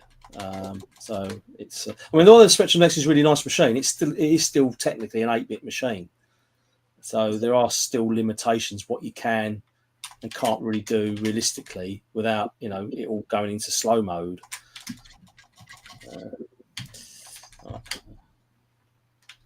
I've got 100 health. That's all right. I don't need to collect those grapes. There will be other pickups like sandwiches and bottles of cola. There's other things to pick up there. We've got potions to go in. We've got all the potions set up, but I haven't put them in the demo. So you've got like things like invincibility, repel. What other ones we've got invisibility. We've got. What was the other potions we got? We got quite a few, haven't we? I can't remember what other ones we've got. There's 6 or 7 at the moment, isn't there? There's quite a few, isn't there? Yeah, there is. One's called Lager Piss. Oh, Lager Piss. Yeah, Lager Piss is. We've let the cat out of the bag now because there's a potion you pick up. And it's literally a static bottle of piss like in a beer bottle. Zombie piss. The idea is you think, oh, what's that? But everyone who's watched this stream now is going to go, I'm not picking that up. The idea is a little joke. So you go to pick it up and it actually kills you. It takes your energy and you think, or it makes you really ill and it slows you down. So it's like sends you into a zombie. Yeah. Well, we have got those. I've actually got those zombie frames in there for the characters to walk around like zombies, which I have to say was taken directly from Metal Slug, which I'm a big fan of, where when you can touch the zombies in Metal Slug, you go into that mode where you're doing that for a little while and you're like really slow. So I thought that'd be really cool. So I've put that in, but we haven't really tied it directly with anything at the moment. So so there are a few things to pick up, and we've got like a few other things we're thinking about adding, which we haven't really announced publicly yet with it. So yeah, it's pretty. And I said these ghosts are not going to be in this level. These will be spiders and scorpions and snakes and creatures, because this level is not supposed to be paranormal. It's supposed to be just like you're out in the outside, and this is the outside of the ruins. So you're kind of exploring the area, trying to find a way in. And then when you get through this bit and the next bit, then you'll find a way in, and you'll think, oh, right, okay, this isn't normal. Then you'll start to see some of the paranormal stuff coming in, and it just gets ramped up and ramped up the further you go in. And that also reflects on the graphics. With the graphics, they'll also change to be more representative, something a bit more paranormal and a bit more sort of weird. So yeah, there's a lot of stuff that we've put a lot of thought into it. So it's and things we can't release it all in one demo because we'd end up giving the whole game away, most of the game. So we thought we'd do a little selection for this to give people a little bit of an idea of what the game's about, and then hopefully that's enough for people to say, yeah, I like that, and I'll do it. So now I've messed up here because what I've done is I went this way, which is what a lot of people will probably do, and the floor's collapsed. So there's a key. So if I think, I'll go and get that key, I can't get out now because although I go this way, the floor's collapsed there. So with this level design, I've got to work out, do I allow that to happen? And you just have to say, well, I have to call it a day and just kill myself. Or do I put something in that stops you? Now, you go back to the old games. I was playing Manic Miner the other day because Chris Wilkins lent me his Spectrum Next for testing. And I thought, I know what I'll do. I'll install Manic Miner on it and give that a go because I've not seen that for years properly. And I was playing it, and that is so brutal. It really is. But you think what a big audience that game has gathered over the years. People still go, yeah, it was really cool. So when you game design, you think, well, do you do something like that where you think, okay, well, you've got to self-terminate and then learn the next time not to do that. So it swings and roundabouts with game design, because sometimes you can do something and you think that's a good idea, but then people go, no, I don't like it. So you're trying to do the best of both worlds. So but there's going to be a lot of that sort of stuff in the game where you'll do something and it'll be like, right, I better not do that again because I died last time. So kind of learn from your mistakes in the game.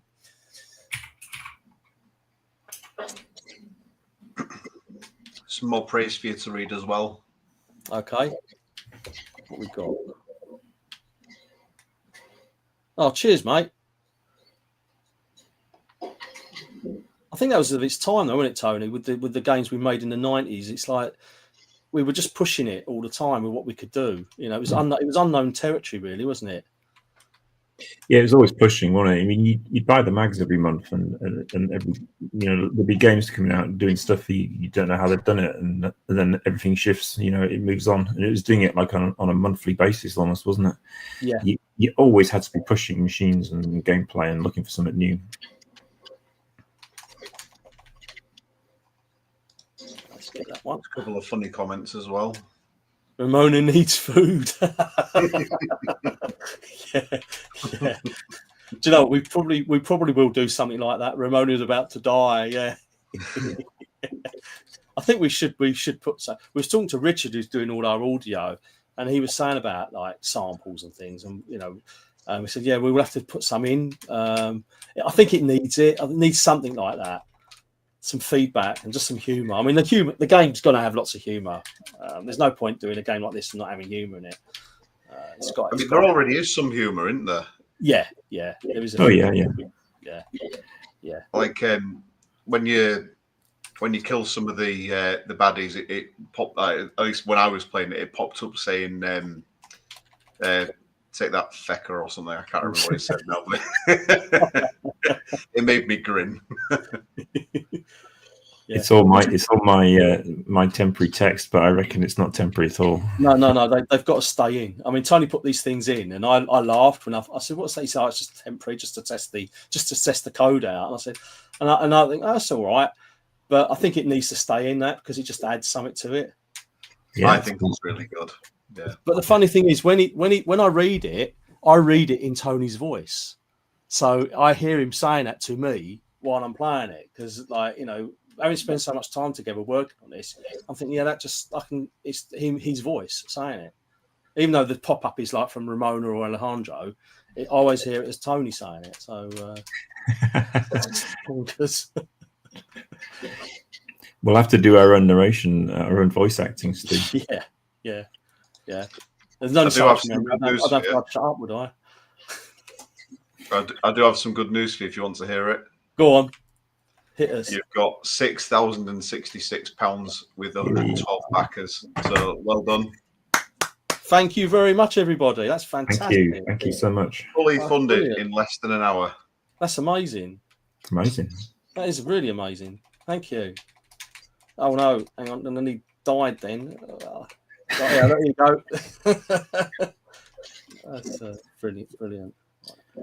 Still, you're not as good at this as we thought you were. I'm showing it off in a way that shows people the game rather than me just testing stuff. So normally when I test stuff, I like, right, that bit works, yeah, that bit works, right, that bit works. But yeah, it's funny because normally you know you just steam through things, but for this one, I'm trying to show off the game stuff so you can see all the bits and pieces in it. I mean, what would really be funny, I couldn't get my words out then, was like, like if one's chasing you, you could have like chase me or something on come up. Or that'd be quite good. Was it Duncan Norvo used to do that? Didn't he? Chase me. It's a blast from the past. Good old Duncan now. Let's get rid of that. I'm going to go in there now. In the final game, will you be leaning into any of the nostalgia from sort of the 80s and 90s?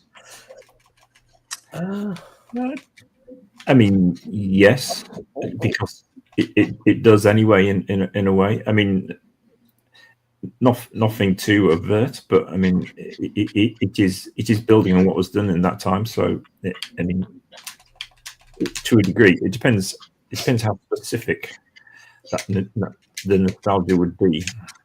Well, what I'm thinking is a proton pack while you're busting ghosts. Is that too on the nose? Yeah. Let's blast some of those. Get out of here now. Right, let's go back to one.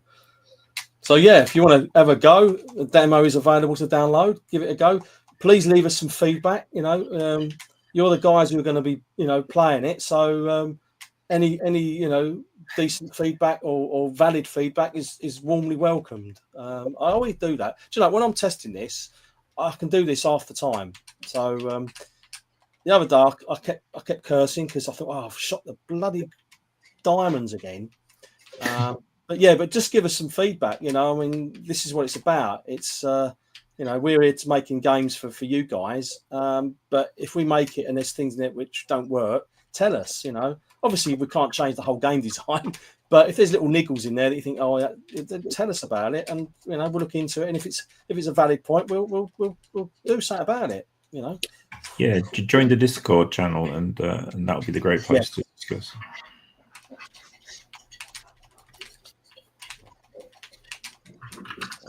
I should say on the final game there are going to be 2 or maybe more slime bosses. So this one actually appears at the start of area 2.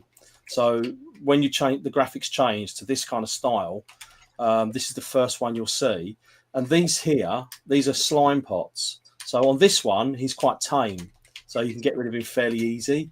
But the one later in this area, he actually draws his power from these slime pots. And the idea being that you have to shoot these slime pots to disable him, because he won't die if you shoot him, because all this is supposed to be flowing out and he's drawing his energy from that. So that's a bit on the later level. So for this one, we left it as is. So he's kind of like, Slime Boss Junior, I suppose. Let's go up here, shall we? And get them diamonds. Can you still attack the slime monsters with your crowbar, or is it just guns? You can do it, but there's a possibility you'll sustain some hits. Like now, I've got 15 left. It's not a good idea. It's not a great idea, yeah.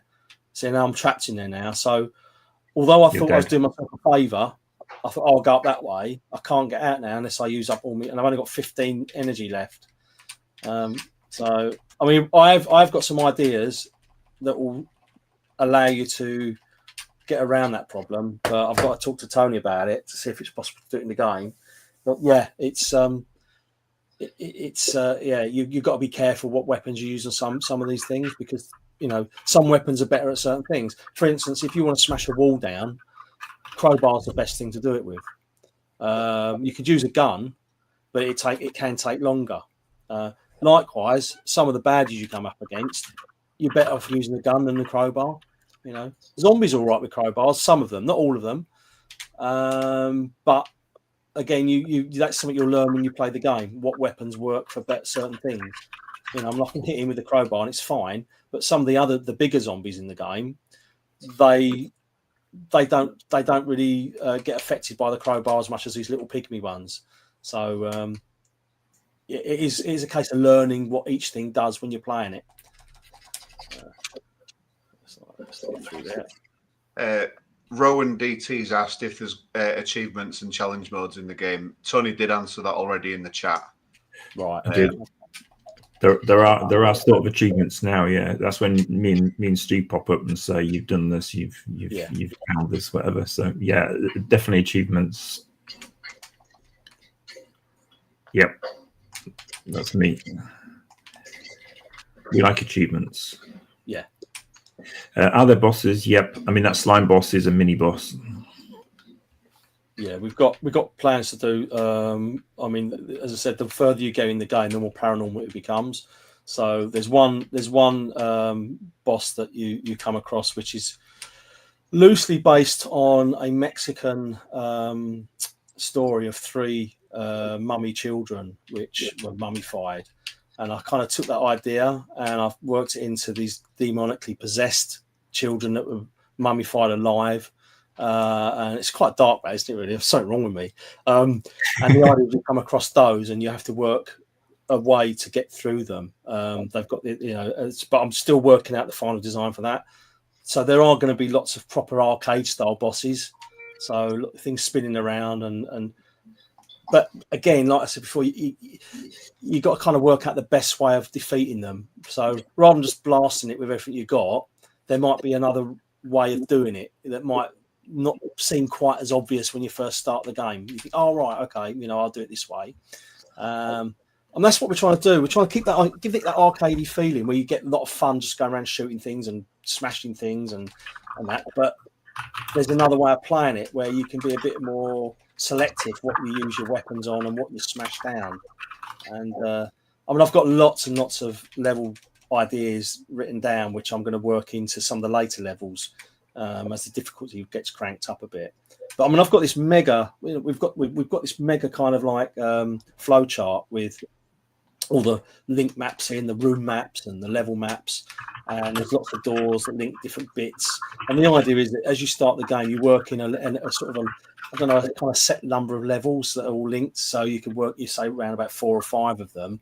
And then once you complete that section, then you work on to the next bit, which will be another 4, 5, 6 levels, and you progress to that one. But within each of those areas, you might find that there's a route that takes you somewhere else. And you might bypass all those maps that you haven't, you might not see them because you've chosen a different route.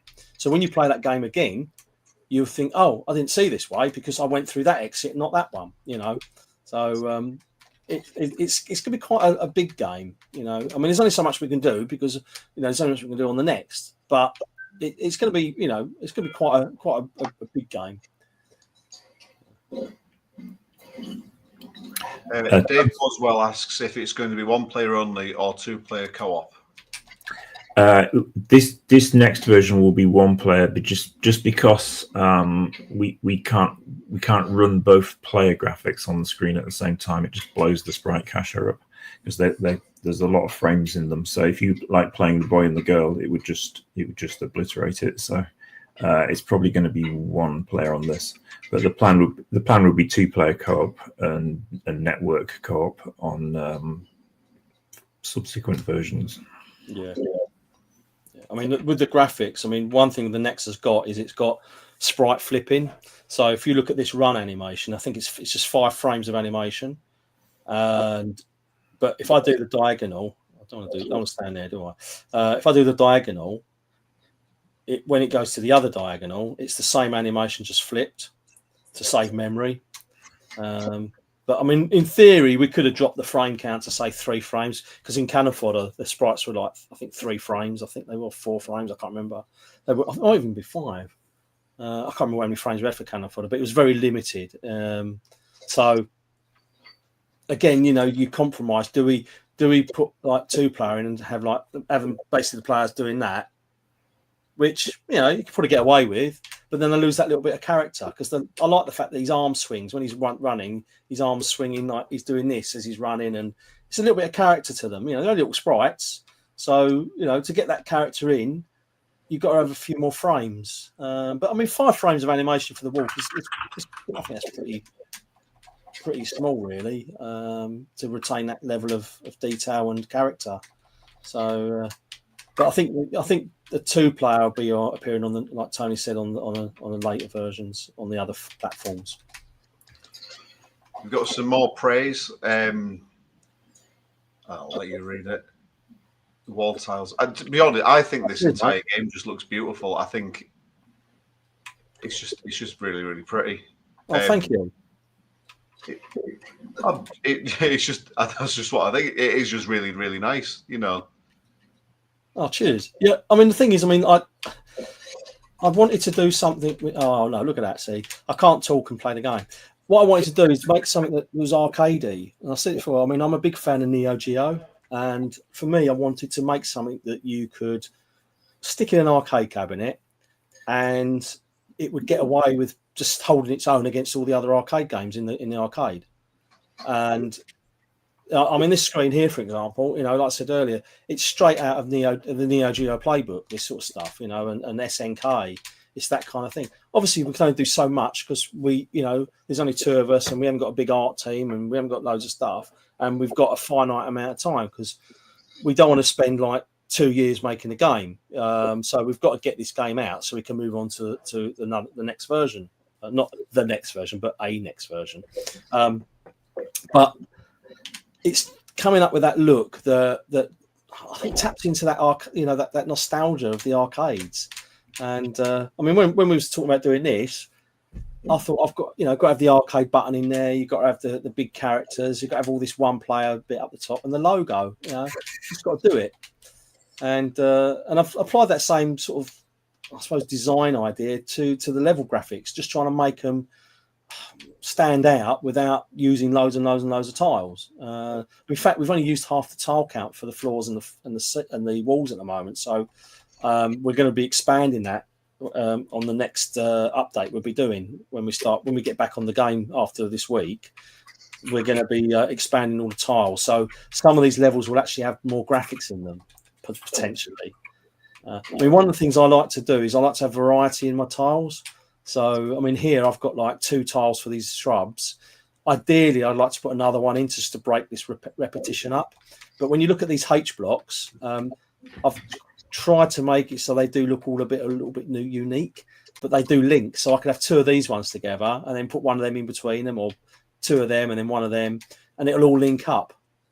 So it's just to kind of give that impression that it's actually a real environment rather than having a repeating tile. I mean, one of my bugbears when I see games is when they use 1 tile for a wall and 1 tile for a floor.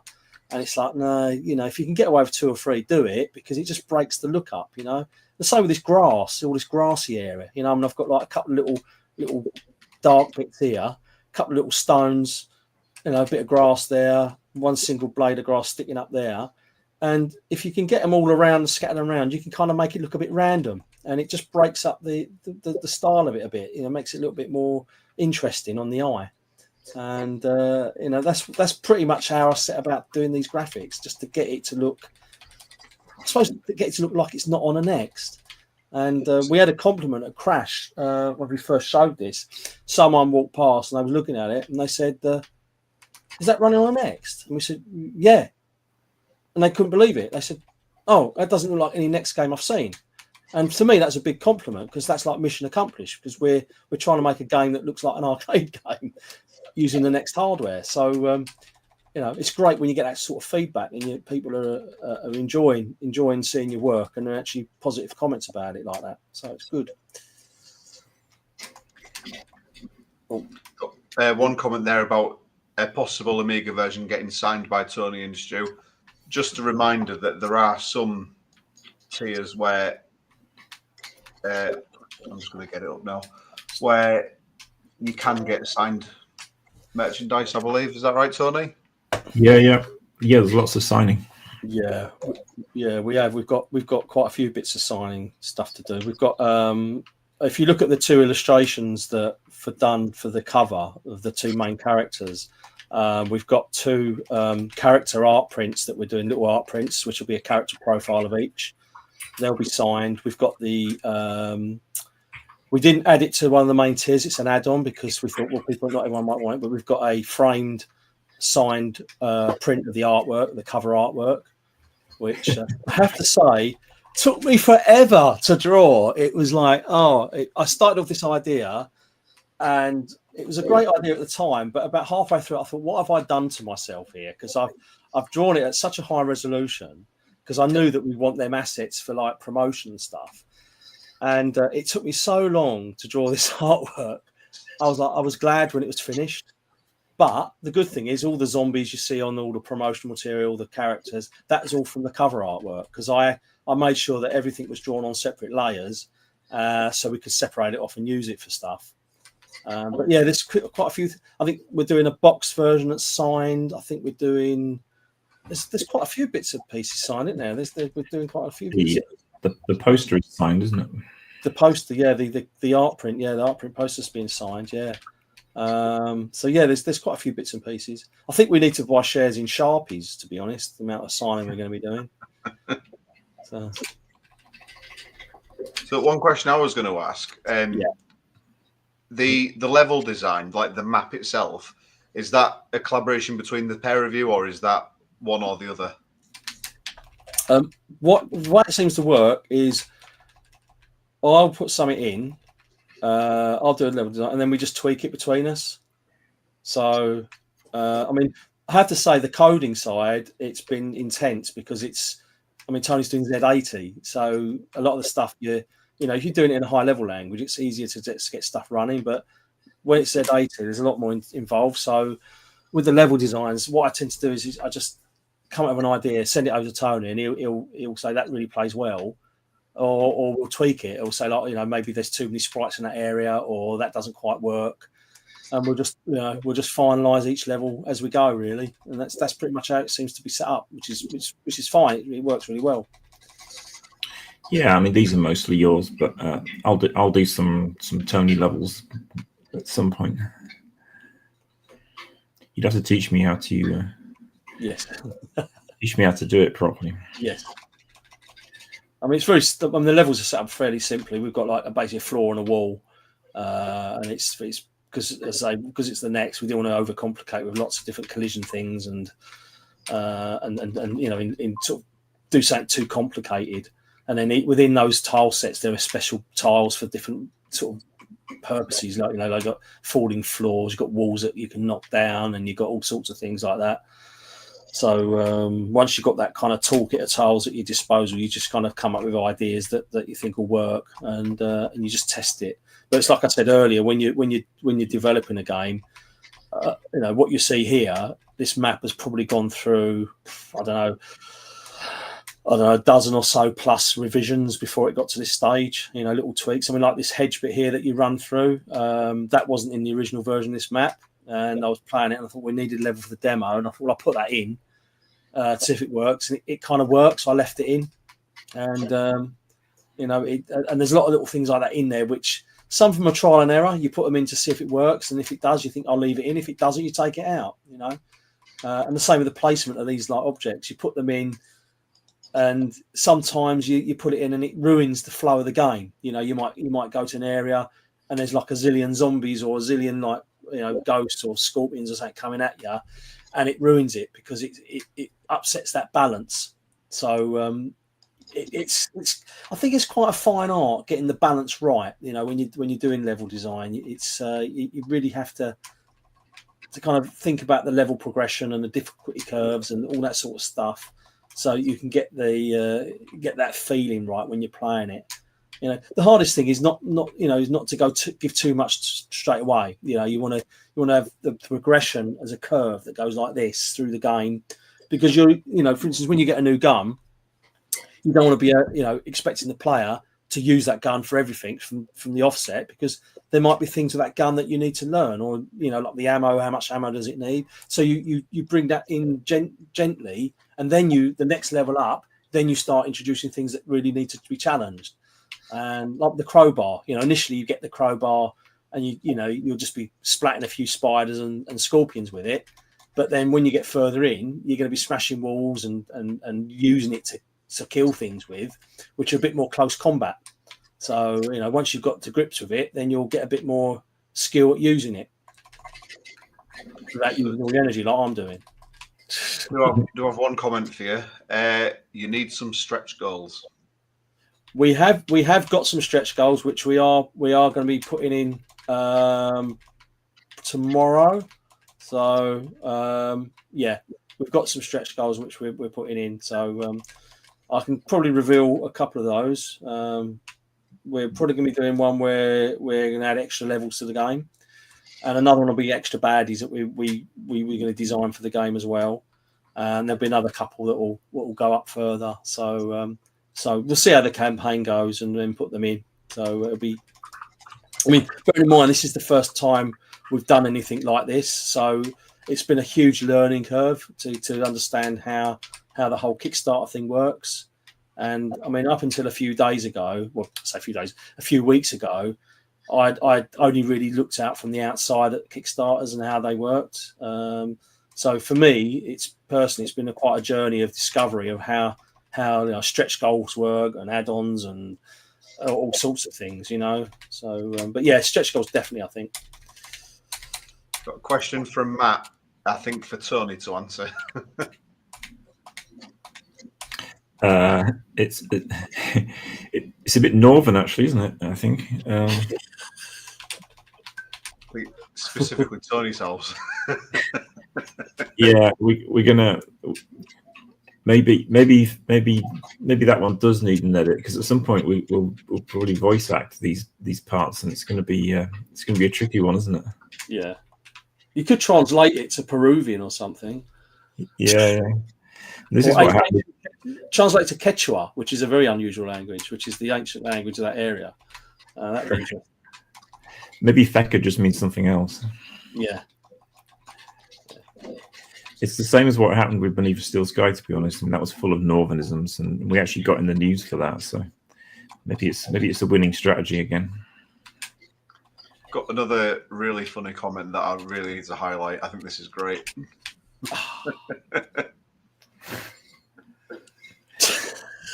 It would be a good stretch goal, actually, wouldn't it? Because Stu could redraw all the characters naked and just their backpacks on.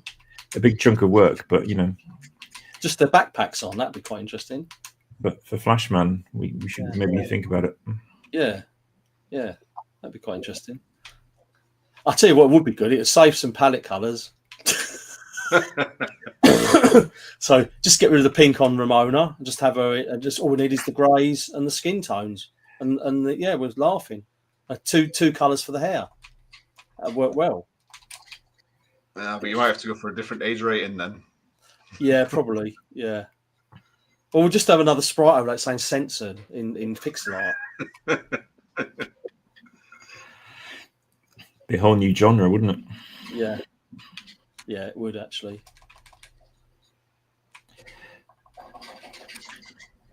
There is a Brazen Gameplay Discord. We can put that in the comments, maybe. We could, yeah. I'm not sure if it's on the. Is it on the page? Maybe it's not. I know it's in the README for the link. There's an invite link on the README that you get with the demo. So there you go. Download the demo. But yeah, we'll post it. Grab the demo. It's an interesting question that maybe something to consider. Would it be possible to change the health counter so it changes colour as it depletes? Yeah, I think we will jazz that up a little bit somewhere or another, because you need to be more aware of it changing. So I think we will look at that area. Yeah, we'll revisit that. That's a good question. I mean, there is there are some extra graphics for the health. So, for instance, when you pick up the invincibility potion, the actual heart for the health will be it's got a shield over it, so it basically makes you invincible. But with the colouring of the energy and that all kind of makes sense. So we just got to work out the best way of implementing it within the graphics we've got and the restrictions on the next, because it's just getting it in really. Yeah, the next is the restriction, because those characters where the score is written, they're a pretty much fixed position. So like it'd be nice to bounce them up and down when they change, but you do that on a PC, but it's difficult on the next. Yeah, but we'll think of something to draw your attention more to that. I mean, I'd like to make it, a bit more arcadey, but as I said, like Tony just said, it's there are restrictions on that little bar at the top, so we've got to work out the best way of implementing stuff. Oh, I've just knackered that one. This one makes me laugh.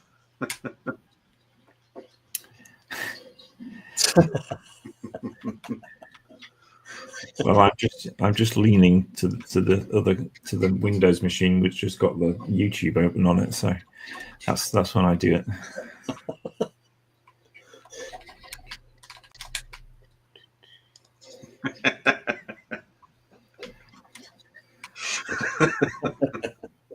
Could be that as well. That's when I lean the other way.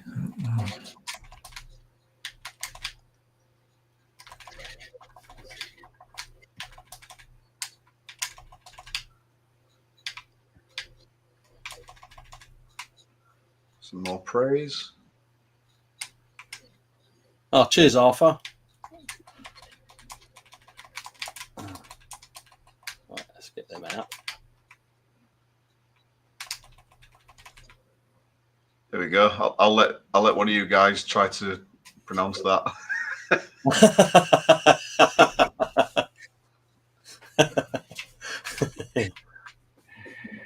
That's all right. We can put that in, and then only people who understand that language will get it. It's like, Well, we did that. It'd have to be, I was going to say you'd have to have an understanding of that language, and Yorkshire. Yeah.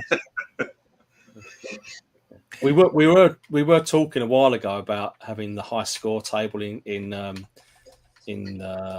Quechua, the language of that area, the ancient language, where the numbers would be in like the written. And because they've got a different base than our base, I can't remember what it is now, and that was something we thought about possibly doing, but we'll see how that one goes. So,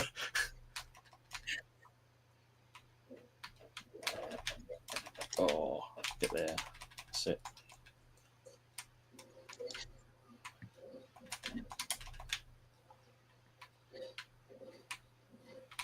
That's that.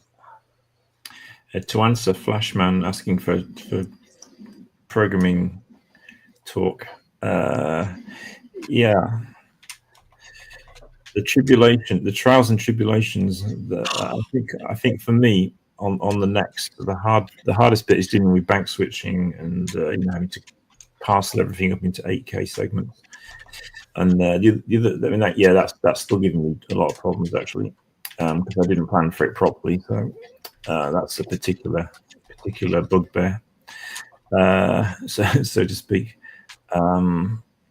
The other hard thing on the next, I mean, this game is pushing the amount of sprite patterns you can have. So each frame of graphic is basically a one sprite pattern, and it sits in the hardware ready to be used. And they give you like 128 of these things, but that's like probably half what it needs a lot of the time. So Mike Daly told me how to do a sprite cacher, which turned out to be quite a complicated undertaking, but it absolutely needed to be done, and it's a very abstract and I found it quite difficult to do. So that was difficult. I mean, on a PC or something, you just don't need to think about that kind of thing. They've got so much memory, so much VRAM and stuff. You just do what you want. But the Speccy, you're running into these hardware limits all the time. So yeah, sprite pattern memory, very difficult. bank switching, a real pain in the arse. That's the trials. But it's, on the other hand, getting the Spectrum, doing what you want and doing slightly better than you expect, it's very satisfying. So that's the upside. When you get this running on a Spectrum on what is essentially an 8-bit machine, it's pretty cool. While we're on the topic of you talking about trials and tribulations of coding, I do have another question for you. Yeah. Will there be weekly updates like back in the BS5 days? I think we should do that. Yeah, I think we should have like a sort of code jammy thing once a week or something like that, or every 2 weeks. Certainly during the campaign, we should do it every week, and then maybe once a month or something when we're just finishing the game, because there'll be a good few months of development to go.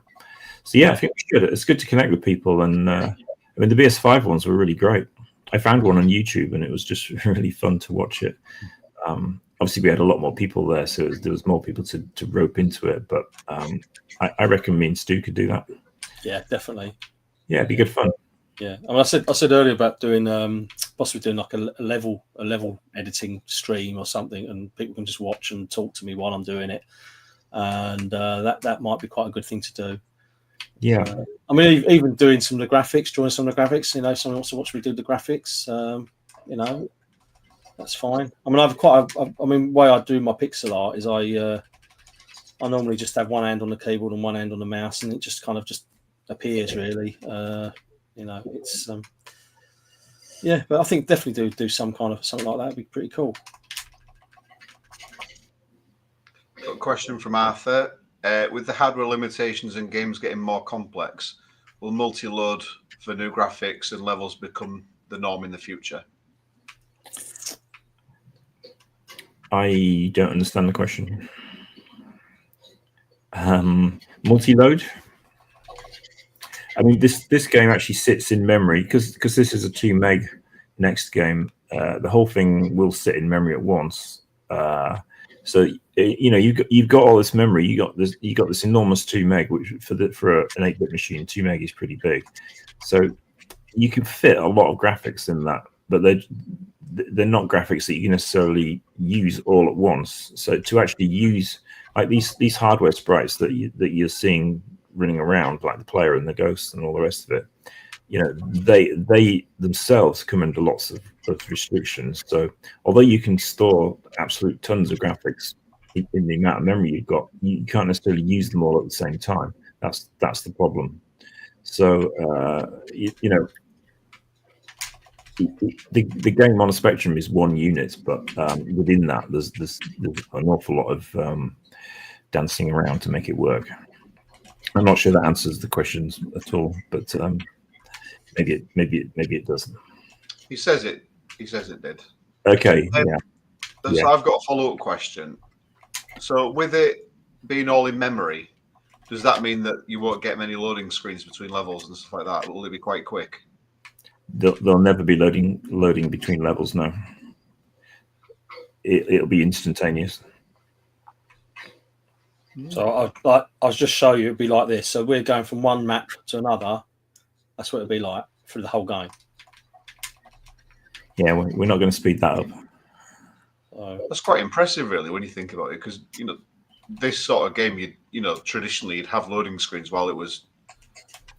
You would on an Amiga, say, when it's floppy based, but we're talking about this is for a 2 meg computer. I mean, it'll be a 2 meg game. I mean, think how much memory your phone's got. Yeah, it's like billions times more. It's still tiny, but it's more than enough for this game, I think. I mean, I hope so. It would be pretty bad if we have to break it up and actually do loading. But to be honest, even if we did have to split it and load it, it would be coming off an SD card, so you wouldn't really notice it, because the whole game boots up very quickly anyway. So you'll never notice it. Even if we had to break it up, you wouldn't notice it.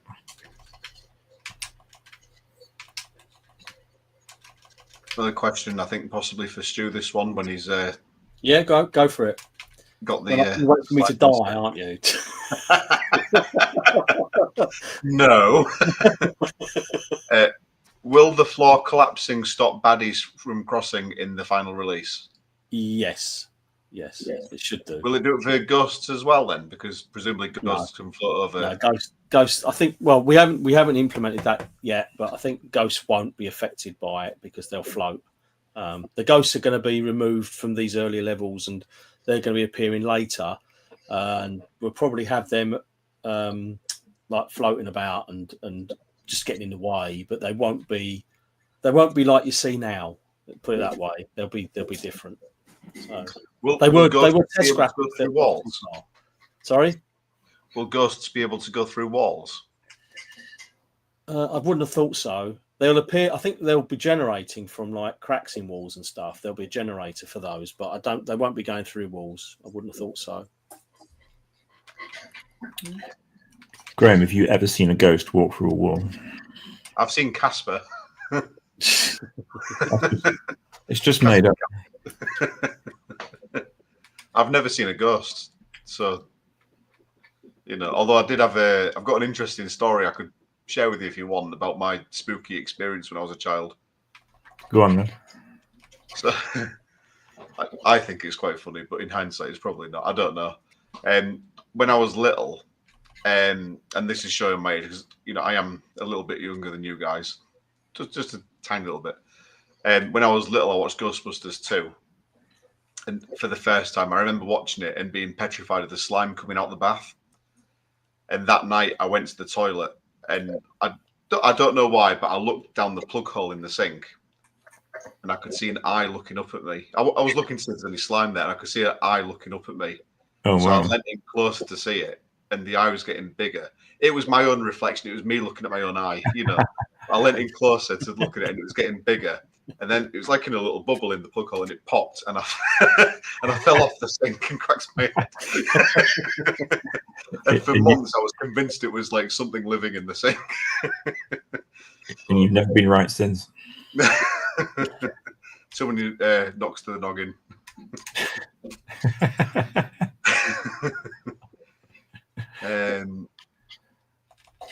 Request from Matt for Stu.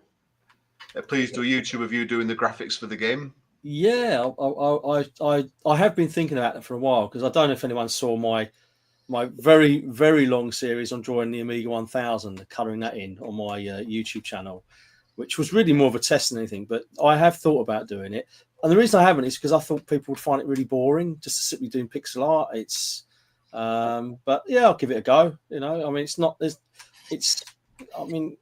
it's nothing exciting, I don't think, but yeah, I'll give it a go.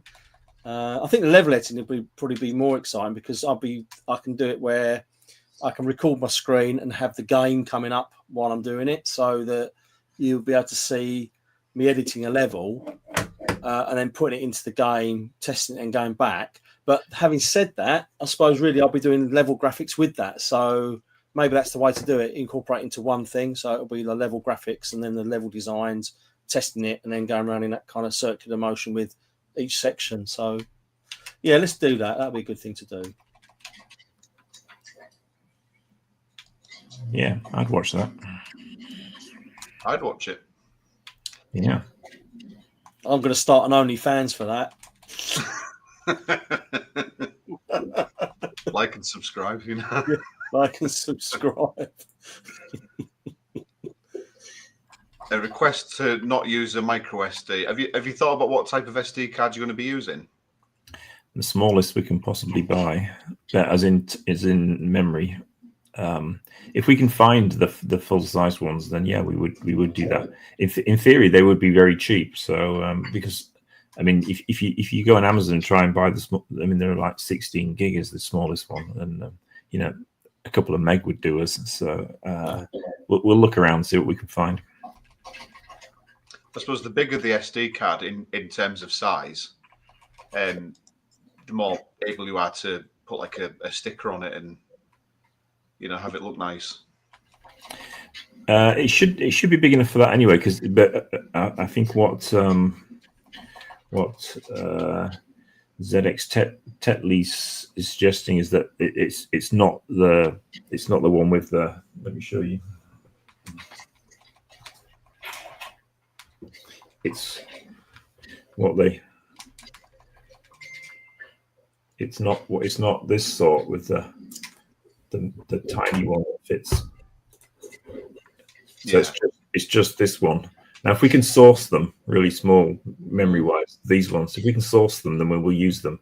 But I think there might be a reason why even the Spectrum next operating system disk comes on the old-fashioned on this new one with the mini one. And I think there's probably a good reason for that. But we'll have a look. If we can source them, then we'll use those proper ones, proper old-fashioned ones.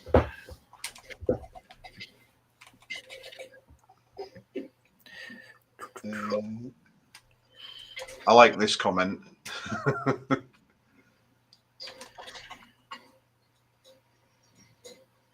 think he might be referring to the Sword of Baphomet. It's an unbroken sword this time. Yes. An intact sword. That's quite good. I like that. Yeah. Absolutely. Another question from Arthur. Very much chiptune. It's AY music on the Specky, so all versions will be using that. There is some sample music in the demo. Yeah. The demo plays music. We just got it switched off for this because otherwise it would be probably reverbing or whatever. Yeah. Just to go on the music is the there was when Richard, we was talking to Richard to do the music for us for the game, because this is set in sort of a fictitious location around Peru and Bolivia. I thought it'd be quite good to have a music from that area influence the way the music is in the game. So I sent him some links to a Peruvian band called Alborada, which means dawn in that language, and they do a lot of like Peruvian folk music, but they sing in the ancient language of Quechua. So, but a lot of their tunes have got a very distinct kind of hook to them. And I said, if he can capture that essence in the music for this, then that's job done. And the Area 1 music he's done for the game, which isn't in the demo, which he's sent through recently, it just works brilliantly. And you can hear some of that on the actual promo videos that we've put out on social media, the vertical ones that's got in it. So there's a lot of that in there. But because it's got the AY chip, I think we're using 2 for the music and then 1 for the sound effects. So it'll be 6-channel music. I think in game, are we using 1 chip in game for the music, Tony, and 2 for the sound effects? 2 for the music. 2 for the music and 1 for the sound effects. 1 for the sound effects. Yeah. So that would be pretty cool, because I think a lot of the time you don't the music tends to be sort of the background. So we're trying to do something where it's got some kind of theme to it. I mean, obviously, if you want to play it without the music, there's an option. There'll be an option to switch it off or turn the volume down on it, or switch it off. I think that's an option. But yeah, so it's pretty cool. There's a few comments suggesting different places to get DVD boxes and SD cards and such, but you can look at that after the stream, can't you? Yeah, that's cool. But yeah, thank you everyone for your comments. Yeah, brilliant feedback on this.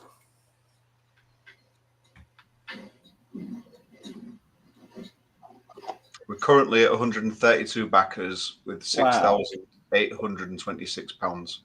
Wow. That's fantastic. That's amazing. Thank you, everybody. That's like, wow.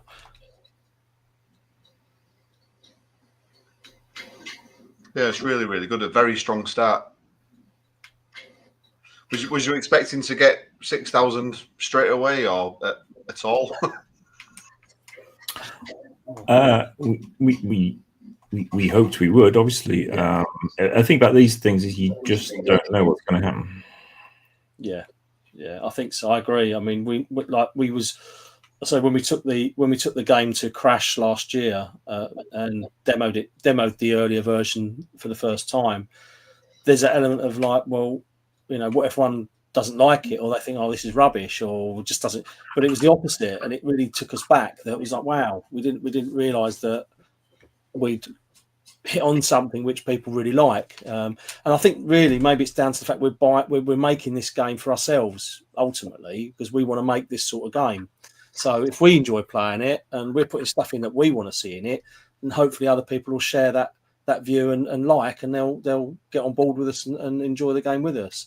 But yeah, I mean, I didn't know what to expect with it, to be honest. I didn't know really how quickly these campaigns, go up, or I don't really know. So for me, this is like, wow, that quickly is just brilliant. It's fantastic.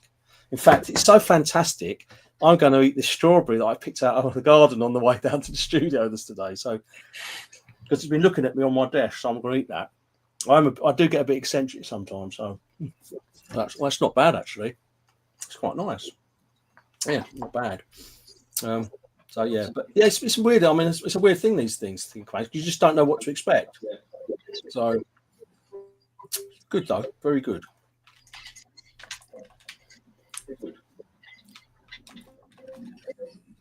So I don't know if it's my internet playing up or just go and download the demo. It's getting really choppy. Yeah, it's my machine, I think, because it's not choppy here. So I think it's my internet connection. It's I think we should relieve Stu of his gameplay duties. Although I am still enjoying myself, and I've played this level about a zillion times. There is something to say about just blasting things with the gun and hitting zombies with a crowbar. So I think the crowbar is going to take a life of its own on him. It's going to take on a life of its own within the game. It's kind of gaining its own identity within our development circle. So it's going to have its own game eventually. I think it will be. Yeah, The Adventures of Crowbar. Norse god Crowbar. It's like a kids' TV show on a Saturday morning. The Adventures of Crowbar. There is a strategy you can use on this level, which I put into the design, where if you blast this one first, you get rid of him. He won't replicate. It just makes it easy when you come in this way. So I'm going to blast the diamonds because I always do, and it's just like pointless even trying. You can do it, and I have done it many times, but I won't bother. So when you get around here, there's nothing to shoot, so it saves your ammo. So again, there's lots of that sort of stuff in the game levels where you might go the immediate route, but if you take a little bit of a thought, you might be able to make your life easier if you go the alternate route. I mean, a lot of this stuff is basically like the stuff we did at Sensible, really, on Cannon Fodder when we were doing the levels on that. You just try things out, and we all kind of had a go at doing level designs. And you just get things working until it actually plays exactly how you want it, and it feels right. A lot of it's down to gut feeling when you play a game. It's how it feels rather than just clinically just doing stuff, which is why sometimes it can take so long to get level designs exactly how you want, because it's just trial and error. And I've just run out of ammo on my blaster. That's no good. We've got a question from Adrian. Have you thought about doing an expansion to UrbX?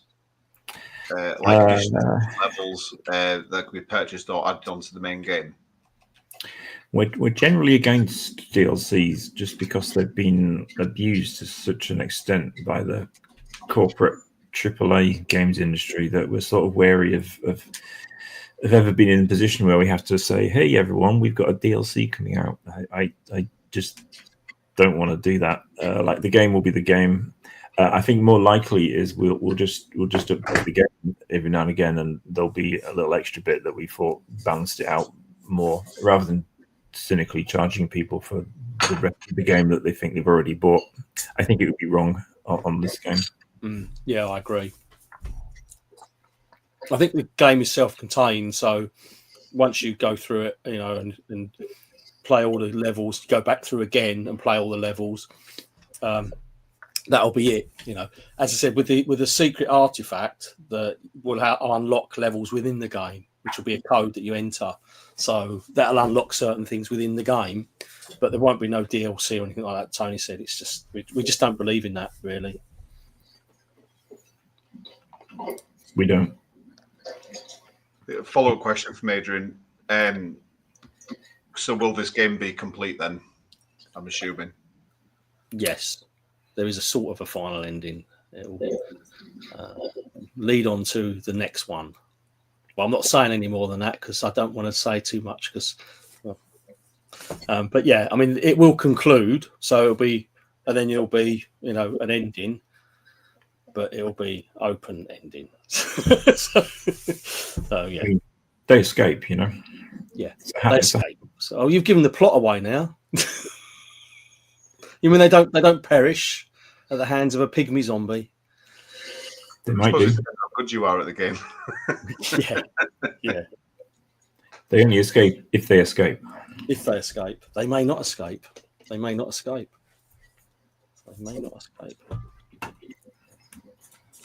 All right. We about done then, do you reckon? I think so. It's been really good fun, and Any questions? Really good. And thanks to everybody who's supported us on this. And if you haven't supported us, or you just please share the links to the campaign and the videos and stuff, just to get the word out that what we're doing to everybody. We don't expect everyone to back the game. That's fair enough, but it really does help if you can spread the word and just make all the videos get out there as much as you can, viral them if you can. Be really good for us. So get the word out. Yeah, like the big problem for game devs, like small ones like us, is just like reaching people. There's lots of people out there in the world. There's 7 billion people. Probably quite a lot of them would like this game, but how do you tell them about it? It's a real problem. Yeah, that's exactly right. It's that reach, isn't it? So we rely on people to spread the word. Cheers, Andrew. It's just relying on people to spread the word and getting just help support us. I mean, we're there to make games for you guys to play. So, the more support we get, the better it is. And I'm not talking just financial support. I'm talking about like just social media and spreading it and sharing posts and liking and all that stuff. It really does make a big difference. It does, yeah. You think it doesn't, but it does. Yeah. I think we've got some podcasting doing. I think we're going to be on Pixel Refresh soon with James. If you haven't checked out Pixel Refresh, give James a look over on his YouTube channel. That's really good. We did the Retro Hour recently. That I think that came out on Friday, didn't it? The Retro Hour. We was on there. That was great. We enjoyed talking to Dan and Ravi. They're good guys. But I think we're going to be doing a few more in the coming weeks, I imagine. So, but if you do run a podcast or a YouTube channel and you want us on, just drop us a message on, and we'll arrange to come on and talk about what we do. Always happy to talk to people. Yeah. And we are at Retcon on Saturday, so come and say hello. Yes, come and say hello to us. If you are in the south of England, down south, down London. Yeah, London. Fucking hell. Bloody hell. Yeah, we are going to be doing Crash. We'll be Crash in November as well, so we'll be there. That's all right. That's cheers, Paul. It's quite good doing the shows because you get immediate feedback. No worries, James. You get immediate feedback from people, and it's great. You couldn't do that in the old days because in the old days you had to, all you relied on was magazine reviews, and that was it. And so being able to connect with the people who actually buy you and play your work is just brilliant. Immediate feedback, and it keeps us on our toes because then we know if we've got something in there that people don't like, or it doesn't quite work, then we expect people to say, yeah, we're not really sure about that, so it's good. It's good all round. Oh yeah, that's going to be great. I think it's good that you've had so many backers as well whilst you've been playing the game. It shows that people do have faith in your game. It does look good. Yeah. Well, thanks for arranging it for us, Graham. This has been really good. It's made a big difference to the impact it's having. Because I say between the two of us, we're so involved in the game development that sometimes it's easy to kind of neglect stuff that needs to be done. And the thing is, we're only a two-man team, so there's only two of us, and between us we do all of it. You know, everything we do in the whole thing. So obviously we've got Richard doing the music, and Chris is doing the fulfillment and some of the publishing with it. So, you know, but that's it really, and we've got Paul doing the testing. So we've got a very small group of us working on it. So all the help we can get is greatly appreciated. Yeah, we'd never have done this without Graham. Definitely, it's like not a chance. Yeah, it's like, how did this work again? Just send me a link 10 minutes before. Yes. Right, I think we're done then. Thanks for joining us. It's been great. Thanks everyone who tuned in and watched. It was really, I've really enjoyed this. Yeah, me too. It's been brilliant. Yeah, should do another one soon. See, maybe next week. Yeah, we'll do another one soon. Yeah, do an update. I'm probably gonna take tomorrow off, or probably do like light duties tomorrow, because a lot of work's gone on to get the campaign live, all the assets and all the, you know, working out what this and what that is. But we'll be resuming on the project, you know, pretty much pronto to get it finished as soon as we can. So it'll be pretty cool. So we can do some regular updates as we go, like Tony said, on how we're getting on with it, and people can follow along as we go along. Okay.